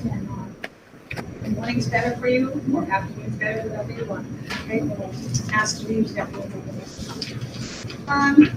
Visitation. Wait one second, Nellie, before you get off of that, can I ask that we reach out to Erie One and ask them for a policy? They may have it somewhere in there. I didn't spend time on going through on school districts and memorandum of understanding. Why can't we have a policy that states that a memorandum of understanding must be approved by the board, even though the superintendent signs it? Before he signs it, why can't we, as a board and the community as a whole, get to know what these memorandum of understandings are that we've got out there? That is, we learned last year, that was a terrific issue, finding out that our administrators could not even go into the classrooms because of an MOU, albeit it was done during Dr. Colucciello's time. Okay, so let me just make that comment. Right, but I'm glad to hear you say it because Sandra, I've said this where I've never signed anything like that as superintendent or brought it to the board knowing. So to me, that's an absolute must. So if we can, so I'd like to look at that policy. that needs to be put into the policy. If not, everyone cannot get it, then we gotta get with the attorneys. The attorney or NISBA, they have policies too that needs. And we could go with that, and because there's someone, I've already spoke to a lot of people, I don't know why we can't copy paste from someone else, but they state that they've never heard of a district that gives free rein to the superintendent to sign an MOU with any of the unions, okay? So I completely agree with you, and I wouldn't do it without your knowing, and I would do it with you, and it was surprising to me. And I've heard there's more out there that I haven't seen, so I absolutely want Right, so structure. speaking to that, I did put through a request to the previous interim superintendent back in January, that we at least be able to review them before a board meeting or something, if we can look at all of the MOUs that we have that are outstanding, that are open right now. And I wanted to look at the ones that we've had signed within the last possibly 5 years, okay? Let's see. I want it, yeah. We may only have 2 or 3. We don't know, we may have 3 or 4. That's been requested by me too, Yes. so it's a great question. A lot of them sunset after 1 year. Right, they do. They do. Like the one, the bad one, the really bad one, sunsetted after 1 year. You're right about that. Right. But it gives a flavor. I'm sure, Dr. Cruciero actually suggested that to look into making a policy for them. So that was done, that was suggested to the policy. okay, so can we move on that now? We'll have it. Can we get that started? We've got a new superintendent in. Richard, what were you gonna Let's say? move on. Because Dr. Yeah. Luciello did not respond to my request. I will get you a sample policy. Well, I don't want to sample. I want Something to look at, Oh, what yes. you want, and then. For the after resolution. August, I certainly think we should Okay. have it in place. Yeah, I would absolutely. recommend if you could give that to, He will. He will. I'll send it to you guys prior. do you know what I was gonna say? Yes. Good. Just give it to the policy Yeah. first, and then we would rework it and then bring it. For the board, right, absolutely. And maybe Gary will has something. Yeah, certainly an important piece, so, Yeah, yeah. let's get that issue cleaned up, okay? Yeah. And Bill Meeting said too, generally, if an MOA or MOU doesn't go into the new contract, it's gone, because it's language that's added to a contract, so when it starts, if that doesn't go into the contract, then it's under, but some wording doesn't say that, so. Correct. It concerns me, if we can't see them, then what, Yes, that's exactly. a great point. But it sounds like Sandy has a binder full of them. I have a binder. This is that. Yeah. So I do not all the MOAs. Oh, good. copies of them. Right. So are they all of the open ones that are currently open? Some are currently open, and they're on the binder, I do. Okay, You know, a large number of those MOAs, before you get yourself all hot and bothered thinking the teachers are getting away with it. I'm not saying the teachers. No, I know what you're thinking. The custodial okay? workers. Just let me tell you, Custodial workers because that you I'm know worried I'm about. involved with I was involved with the union. A lot of those MOAs are just schedule realignments, because whoever did the teacher's schedules and gave it to them in June were incorrect by June 2nd, and they had to be fixed, and that Oh, happens goodness, right. every single year. Yes, but They we don't have new look- leadership in and handling that. I'm just problem. telling you that a lot of the ones she has are schedule changes. Too many preps, this class being called this and this class being called that, and that's a multiple prep, and that's too many against the contract. A lot of them are that kind of thing, you know. I mean, then there are others, like the one that Right. upsets you. But, Well, we may Yeah. want to separate them. That everyone, schedules. I am the only person upset You by guys should that. see it. No, you're not the only one. Yeah, so that's. You know, that doesn't sound right, Jo Marie. It doesn't. No, I mean, but that happens. All right, so Scheduling here, happens. Richard, you're gonna take. Absolutely. Yep. Completely agree with this, and make sure. That's good. Visitation, any visitations anywhere, anybody? Okay. My couch, So, my couch. I did a visit, but on a different note, so I visited Oak Hill on Monday, Oak Hill School.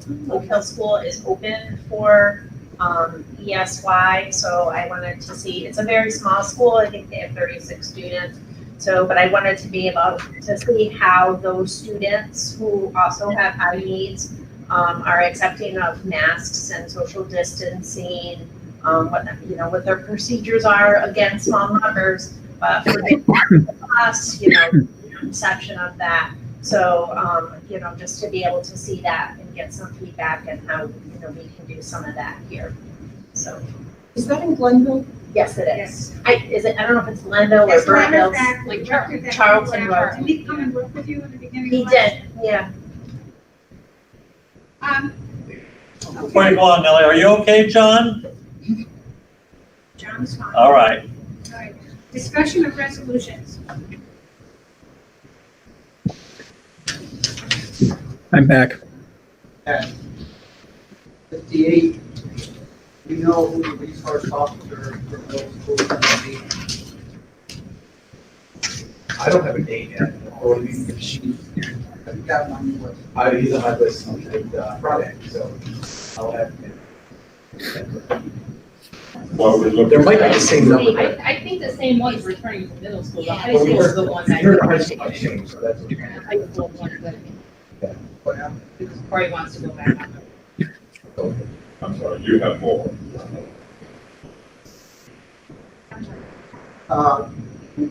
65 is a separate resolution.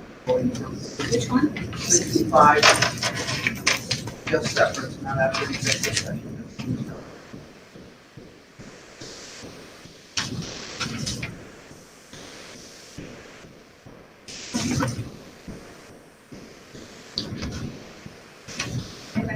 Sure. I'll start with 58 because Gavin had mentioned that. We were told in the task regarding the SRO at Lynch that he was used at the other elementary schools, which I don't have a problem with when there was a need like McNaught and so forth. But in this contract, there's absolutely no mention of that possibility happening. As a matter of fact, Article 10 in the contract says any modification to the duties have to be in writing. If we are looking for the SRO to be used in maybe the elementary school if the need was present, but we'll have to put that in this contract. That's something I can review. I don't know if it was in previous contracts or not. So, do we give approval then? Are you recommending we give approval, or you want this table? No, I think It's very specific, how I called that out, and you're right. I noticed the same thing. I think it's a great idea if we can use them, but Yeah. I'm not sure whether we can say to them,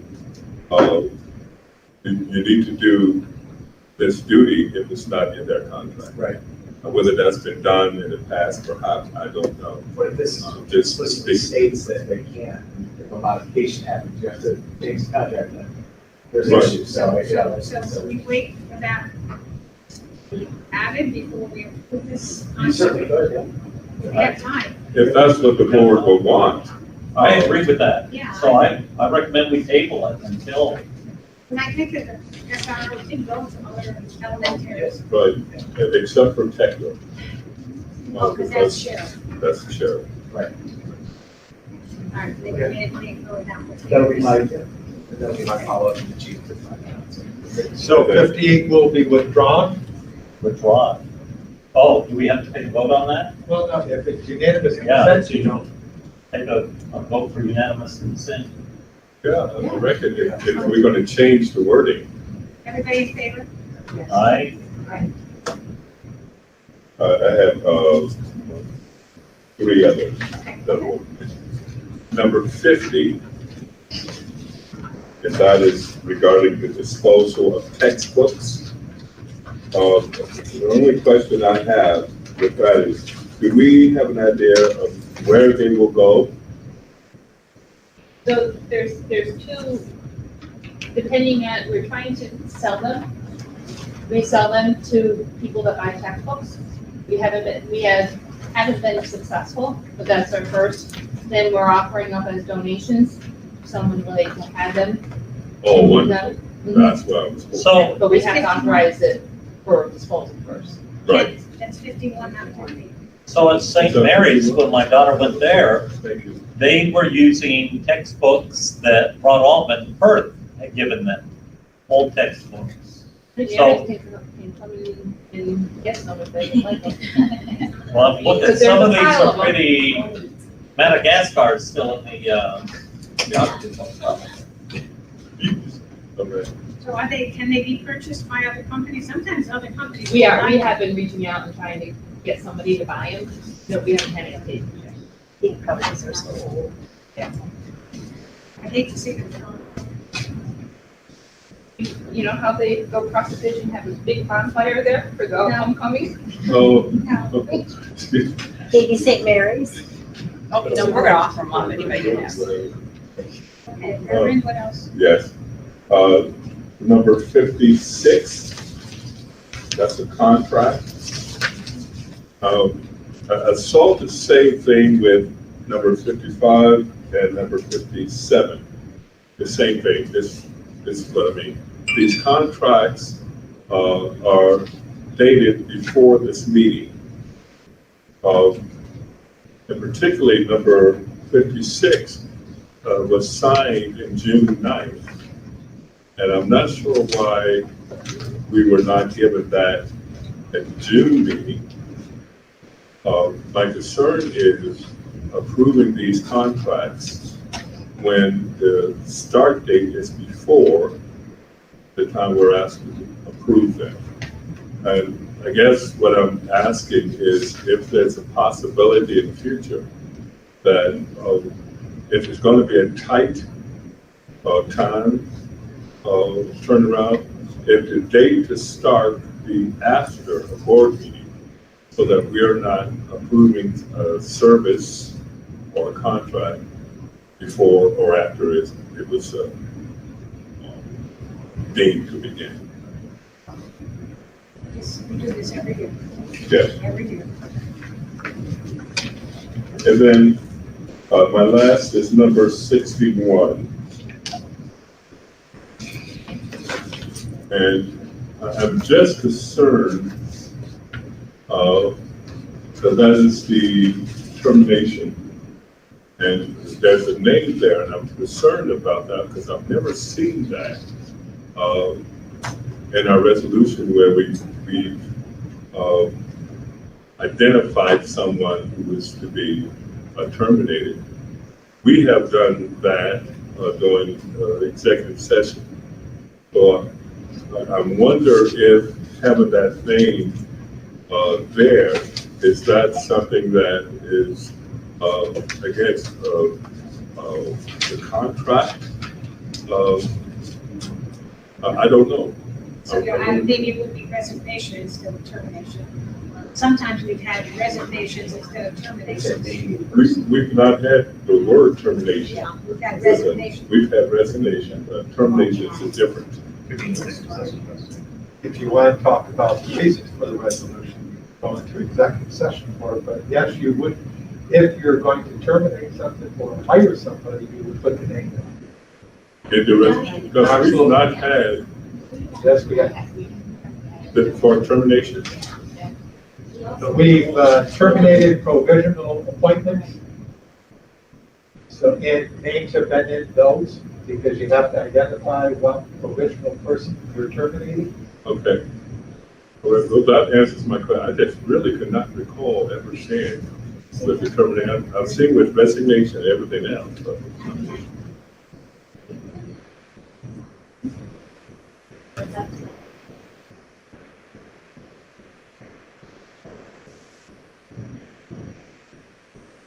I just want to make sure that we were not doing something we were not. No, we've done it. I don't know how I missed that. Okay. Yeah. I'm sorry. I was a little concerned over there. And I'm done. Just a question pertaining to number 62. Is the position that she was in no longer available, or what is the? Yeah, so she, her position as a, so now we have some salaries and grant, as for salary grant, that needs to go position, so because she's on a callback list, she's a person who should call back, so she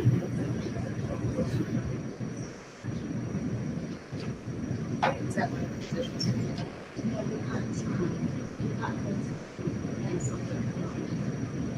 So the point to So she had some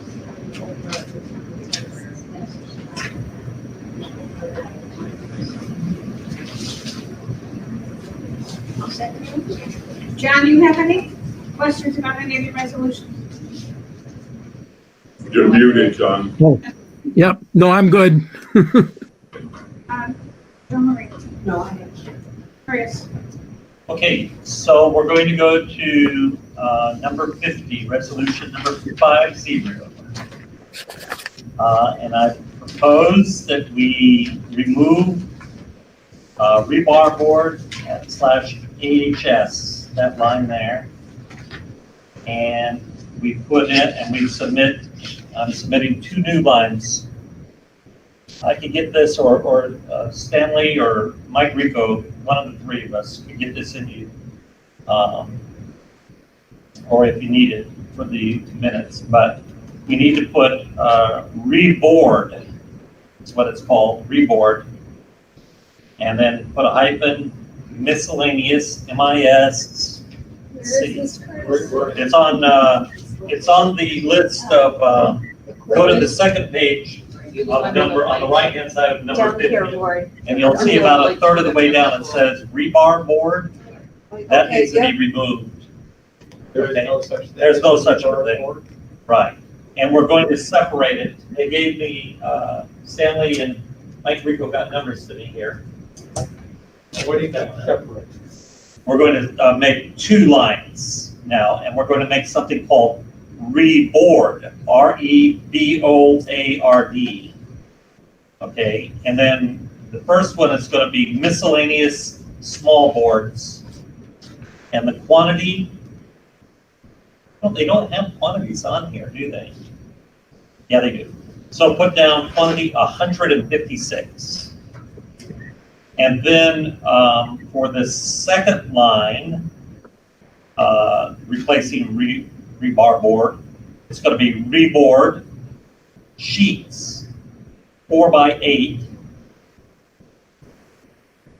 And I've been trying to see what the number says all night, but I think it says 28. So put down 28. It's something different that district will put about next month. Go out to the shed or something. You know what? They go and they'll number things for me, and they leave it very nicely on a location, and then all I have to do before the meeting is I go by and pick up what they've done. And then I add them up, and then I make it a part of the resolution. So I must admit, we've got a great team there. You know, never let me say anything negative about Stanley and his team, and Mike Rico, ever, okay? So, there's a request to change. Yes, so I need Number the, 50, right. as indicated by Mr. Pennant. Is there unanimous consent to have that completed? Yes. Yeah, Lori? In your visit, and what was the purpose of it? what we found is they had put in a rebar board, and it wasn't rebar board. Now, did you want to get eyes on the items that were being disposed of? Is that No, just what he did, just what he asked for, just unanimous consent on changing, adding those 2 items. That's not the I'm question. asking, Why are you there? Oh. yeah, what made you go down and go through all of these individual? Oh, you know, I asked Billy, don't I go through every one, I look over and see what we are getting out. if you tell us, yes. Yeah, and I usually mention because I'm very concerned about some of our IT equipment, and I've reached out to either one of the Erics at some time. And, you know, they assure me that they cannot repair what they have, or bolts were not available any longer, or they're just as much as what the repair cost is. So they're very quick on getting back. So, you know, I asked about those things. And a lot of this stuff you'll see is from the school that Nellie has visitation. They're actually going to start cleaning up. I don't know if you knew this. They're cleaning up down in that basement over at McNulty. Okay. So that's why you see the list a little bit longer than normal, not with electronic items. Oddball question. back entrance. Why did we redo that whole? We used to have Liberty Still Street. before my time. Yeah, So we it's used to very have minor. Liberty Street that was full of supplies, okay? Then district sold the Liberty Street property. So we no longer had a place to store all of the stuff, the supplies. So the only place available was the basement at McNulty School. So that's where everything was moved, including records that they had to keep for so long period of time.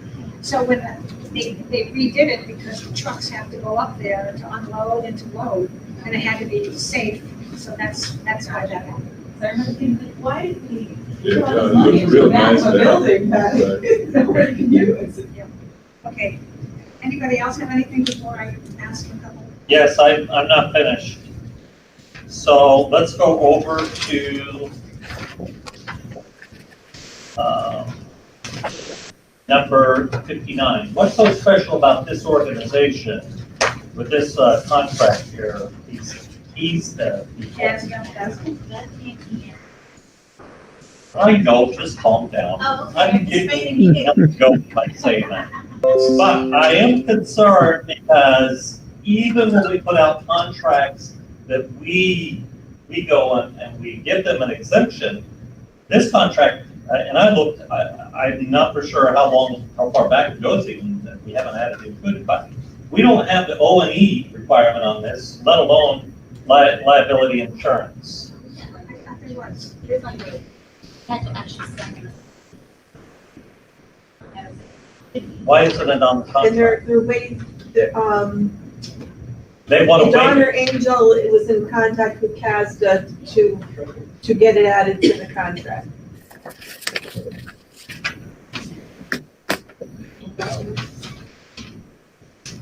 Okay, I stand. No, you're wrong. Come on, Bill. Okay. Maybe I take it. You picked up the two. I looked at, that one did have, all of them had it, except for this one. We don't have it on there. It needs to be added before it gets signed. I know there's been no going back and forth between Don Warner and GASD. Okay, when are they going to begin, when are they going to begin? September 1st, because the current contract right now is still on up to August 3rd. That's what I thought. September 1st. So, I My make a approval motion, isn't given until we see it with the Right. insurance. Yeah. if you can just add that, okay? It's a normal Yes. standard provision we put in. So are we Sorry about tabling that. this, are we unanimous consent again?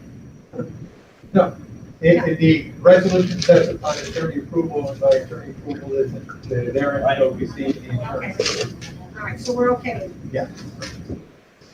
Okay, next one that I have a question on is number 70, 71, 72, and 71.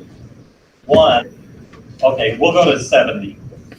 So I did put through an email this morning requesting, you did see that email that I asked about the monies?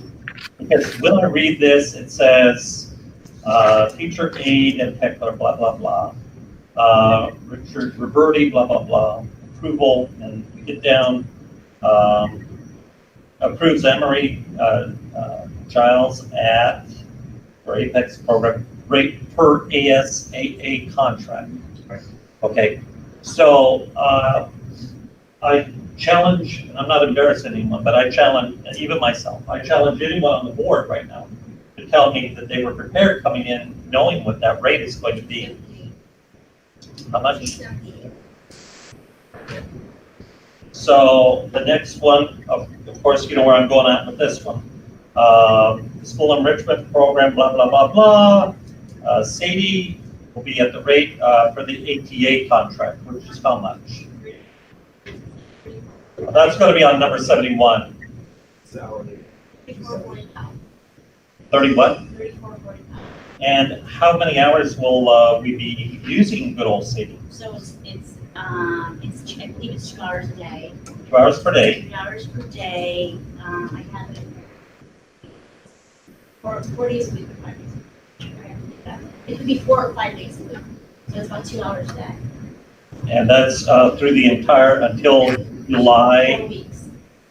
4 weeks. I'm sorry. Yeah. Okay. All right. So, I was given a lot of consternation to Colleen and to Lauren, okay, over that. So, but in the future, we will have things like that, so we have the rates. More specific. Yes, it's like, we've done them before like that, we've seen them where that way we can see what the people are making, not only us, but the public that sees her minutes from the meeting. Okay, so of course, we used to every year put this down. I don't know what's going on lately, but number 72. We used to, Before you go yeah. further, your question about whether anyone had the figures. Some of us, I don't know whether the newer board members, used to get all of the contracts. So yes, we had them, but we do not have the ones that were just approved. So all we needed to do was to go back to the contracts that we had. We will be able to see those things.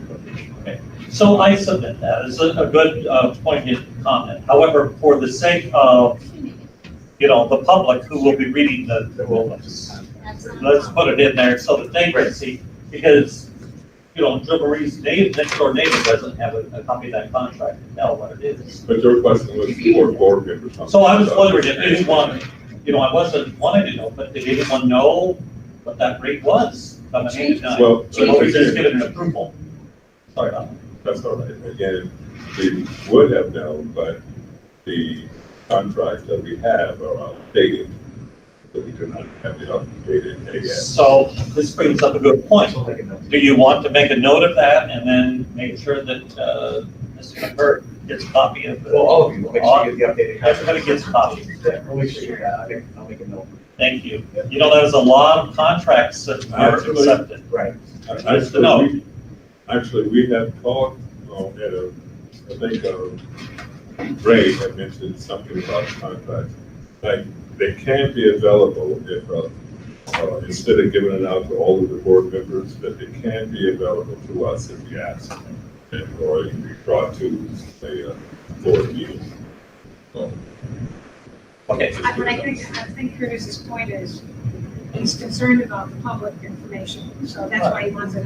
We used to have all this stuff on our thing. I don't Okay. think we need a copy of every contract that we. Okay. Right. Well, I could also send electronically. That'd be great. So, but either way, we'll do both. We'll get copies either electronically or printed in specific read for. That was Curtis. Okay.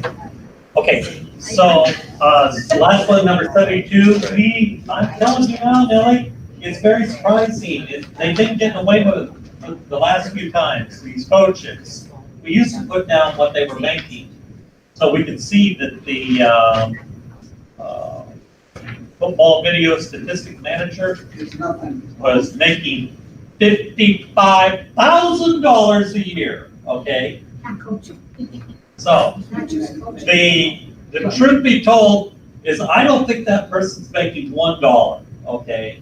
And we're approving this, but we really don't know because it's saying, essentially, who wrote this resolution? You didn't write this, did you? Okay, so read the resolution, okay? It approves the following coaching positions for fall sports pending certifications. These positions are funded through the general fund, okay? So it doesn't say what rate they're at, so. Were you just joking there for a moment? Or are you serious that this football video statistic manager is making $55,000? I was joking, but I'm trying to say, you're going to get ready to approve this, and, you're going to get ready to approve it, and you don't know how much these people are Okay, making. so for public information, we still want. Correct. Correct. What happens? And we've if- done that for years. I don't know why it stopped. What happens if you don't play? They don't. Right. Any of those So- things are the same. They don't. Where does it say that on here, by the way? That's in their contract. Yeah. Those, not they everybody. get contracts for their But we don't. sports and So clubs. just think it right It now. starts, the payment starts upon beginning of the event. So we but- didn't pay them March started, right? Colleen, we did not pay them. No, what we did is we held off any stipends until we knew exactly what was going. These are stipends, so that, you know, they're not part of their normal contract, so they're a separate line item in their payroll. So what we do is we pull them off so we know actually. So, Because we can't pay for work that's not completed. case in point, I'm not trying to demean this, but Bill, you can probably tell me if this is true or not. If a teacher does not want to take, let's say, let's say, head coach girls varsity tennis, we can't find a teacher that wants to take that, okay? So the union says, well, we need anyone that will teach this to come up. So then, are we not allowed to go out, or does the district not go outside at that point? And those people are not under the contract, okay? That's all I want. Okay. So if we could, at least make a note for the, so that next month when we see the thing. All right, sorry, Lori, you don't want, I don't want to concentrate. Are you done first? That's it. Would get paid at the ACA contract rate. Okay, well then put that in. So I'm. Stated. Yeah, state it that way. Good points. Okay, Specify. All right. All of my turn. 55, resolution 55, Wildwood. How many children do we have going to Wildwood? 10. 10 or 9? He's checking. Yeah, I'll double check. I thought it was 10. I just looked at it last week.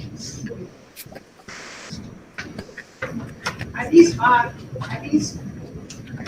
so we don't have any programs here for any of these children that attend Wildwood? So we looked at one student at Wildwood, well, we looked at all the students at Wildwood, obviously. But no, in short, the answer is no. Their needs are far too great than we can meet here, even for, we started that autistic classroom this year, and there was one student who fit in that age bracket that attends Wildwood, but her needs were so significant. So are these children physically going to the program at Wildwood? This summer, Yes. No.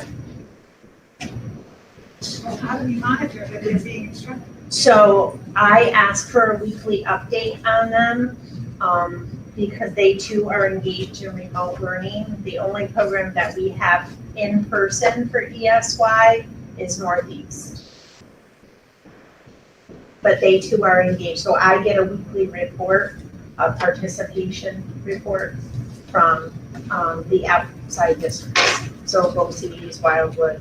That was a good question, by the way, Millie. And I have a follow-up on that. So are Sure. you reaching out to the parents on the, to these students and finding out what their feelings are about the program they're receiving? At Wildwood or here? I'm sorry, Curtis. I Yeah, just didn't know. well, at any of our programs that are receiving either online, through Wildwood, or in person, at home. So all the parents know, many of the parents, yes, and we've been in regular communication for a variety of reasons, whether it's services, whether it's challenges, whether it could be a range of things or concerns. It's challenging, certainly that population at Wildwood, they're very high need students, those classrooms have multiple staff in them, so it would make it exceptionally difficult. Many of those students have challenging behaviors. There's 3 timeout rooms there. Okay, so just cut to the quick on this.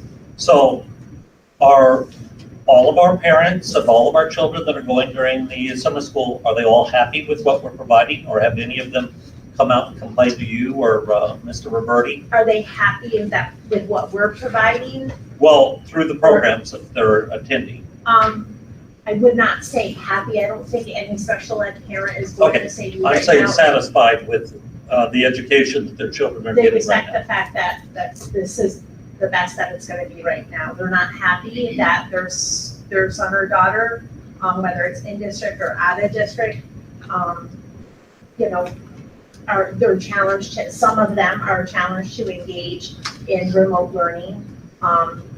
Not only that, if they have multiple children, there's issues with that as well. So, but some do better with remote learning. So, I mean, there's a host of answers to that.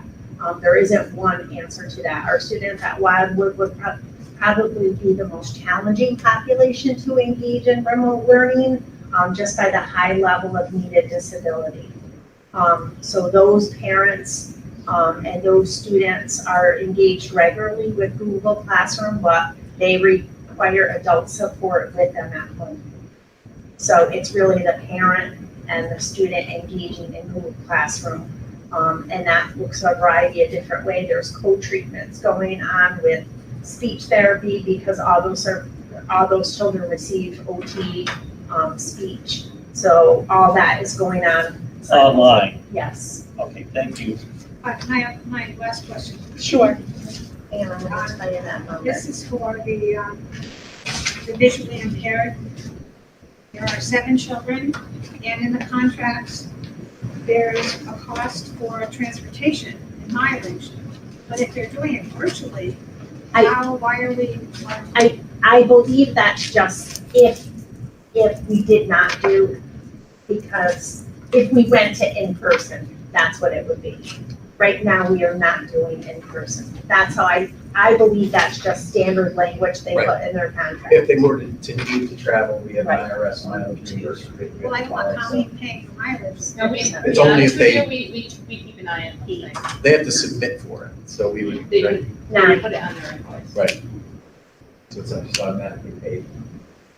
You're getting progress notes from these people who are doing things for. Correct. Correct. Okay. And it's 9 students at Wildwood. 9 students at Wildwood. That's the number. Yeah, at 56, yeah. Yeah. Where did Marlene Vitale go? So, Marlene Vitale is still here.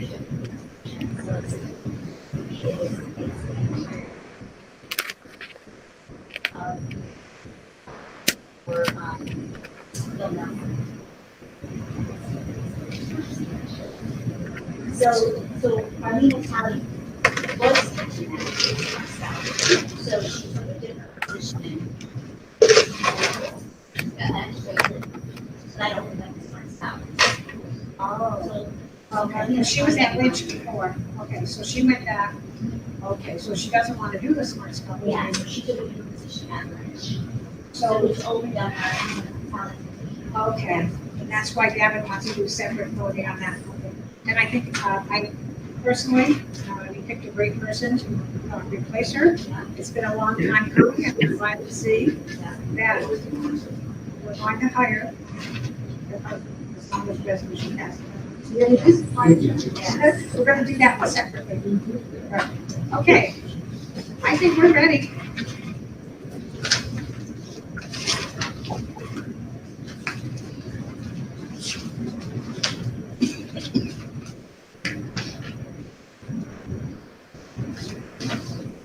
$65 is the one that you want to vote separately? Yes. Yes, sir.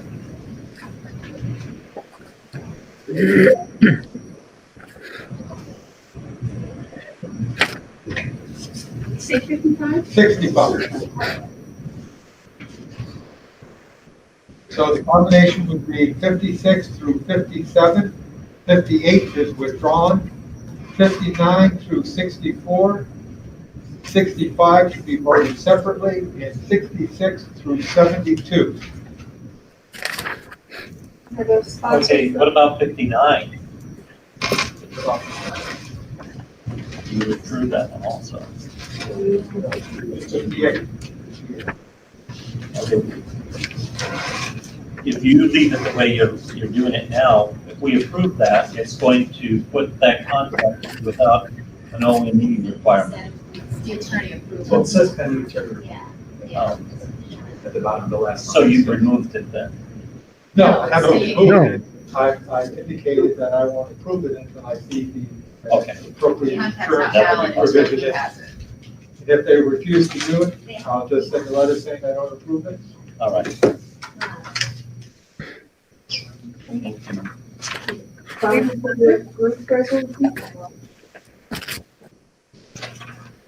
Mr. Battisti? Yes, Mr. Tata? Yes. Mrs. Mancini? Yes. Reverend McCurd? Yes, Mr. Murdock? Yes. Mr. Penninger? Yes. Dr. Bush? Yes. And sponsor for resolution 65, I will. Mr. Battisti? Yes. Mr. Tata? Yes. Mrs. Mancini? Yes. Reverend McCurd? yes, Mr. Murdock? Yes. Mr. Penninger? Aye. Don't forget me, Ladies? Lori. Dr. Bush? Yes. Okay. Do I have That was, some? I was one in every crowd. Cut that out, John. A motion? I do. All right, motion to adjourn, all in favor? Aye. I, Okay, have a good evening, everybody. Thank you. Thank you. Okay. Good night, everybody. I'm very, very familiar with that. Okay, so it's saying that recommended on the board. So there's. Yeah. Yes.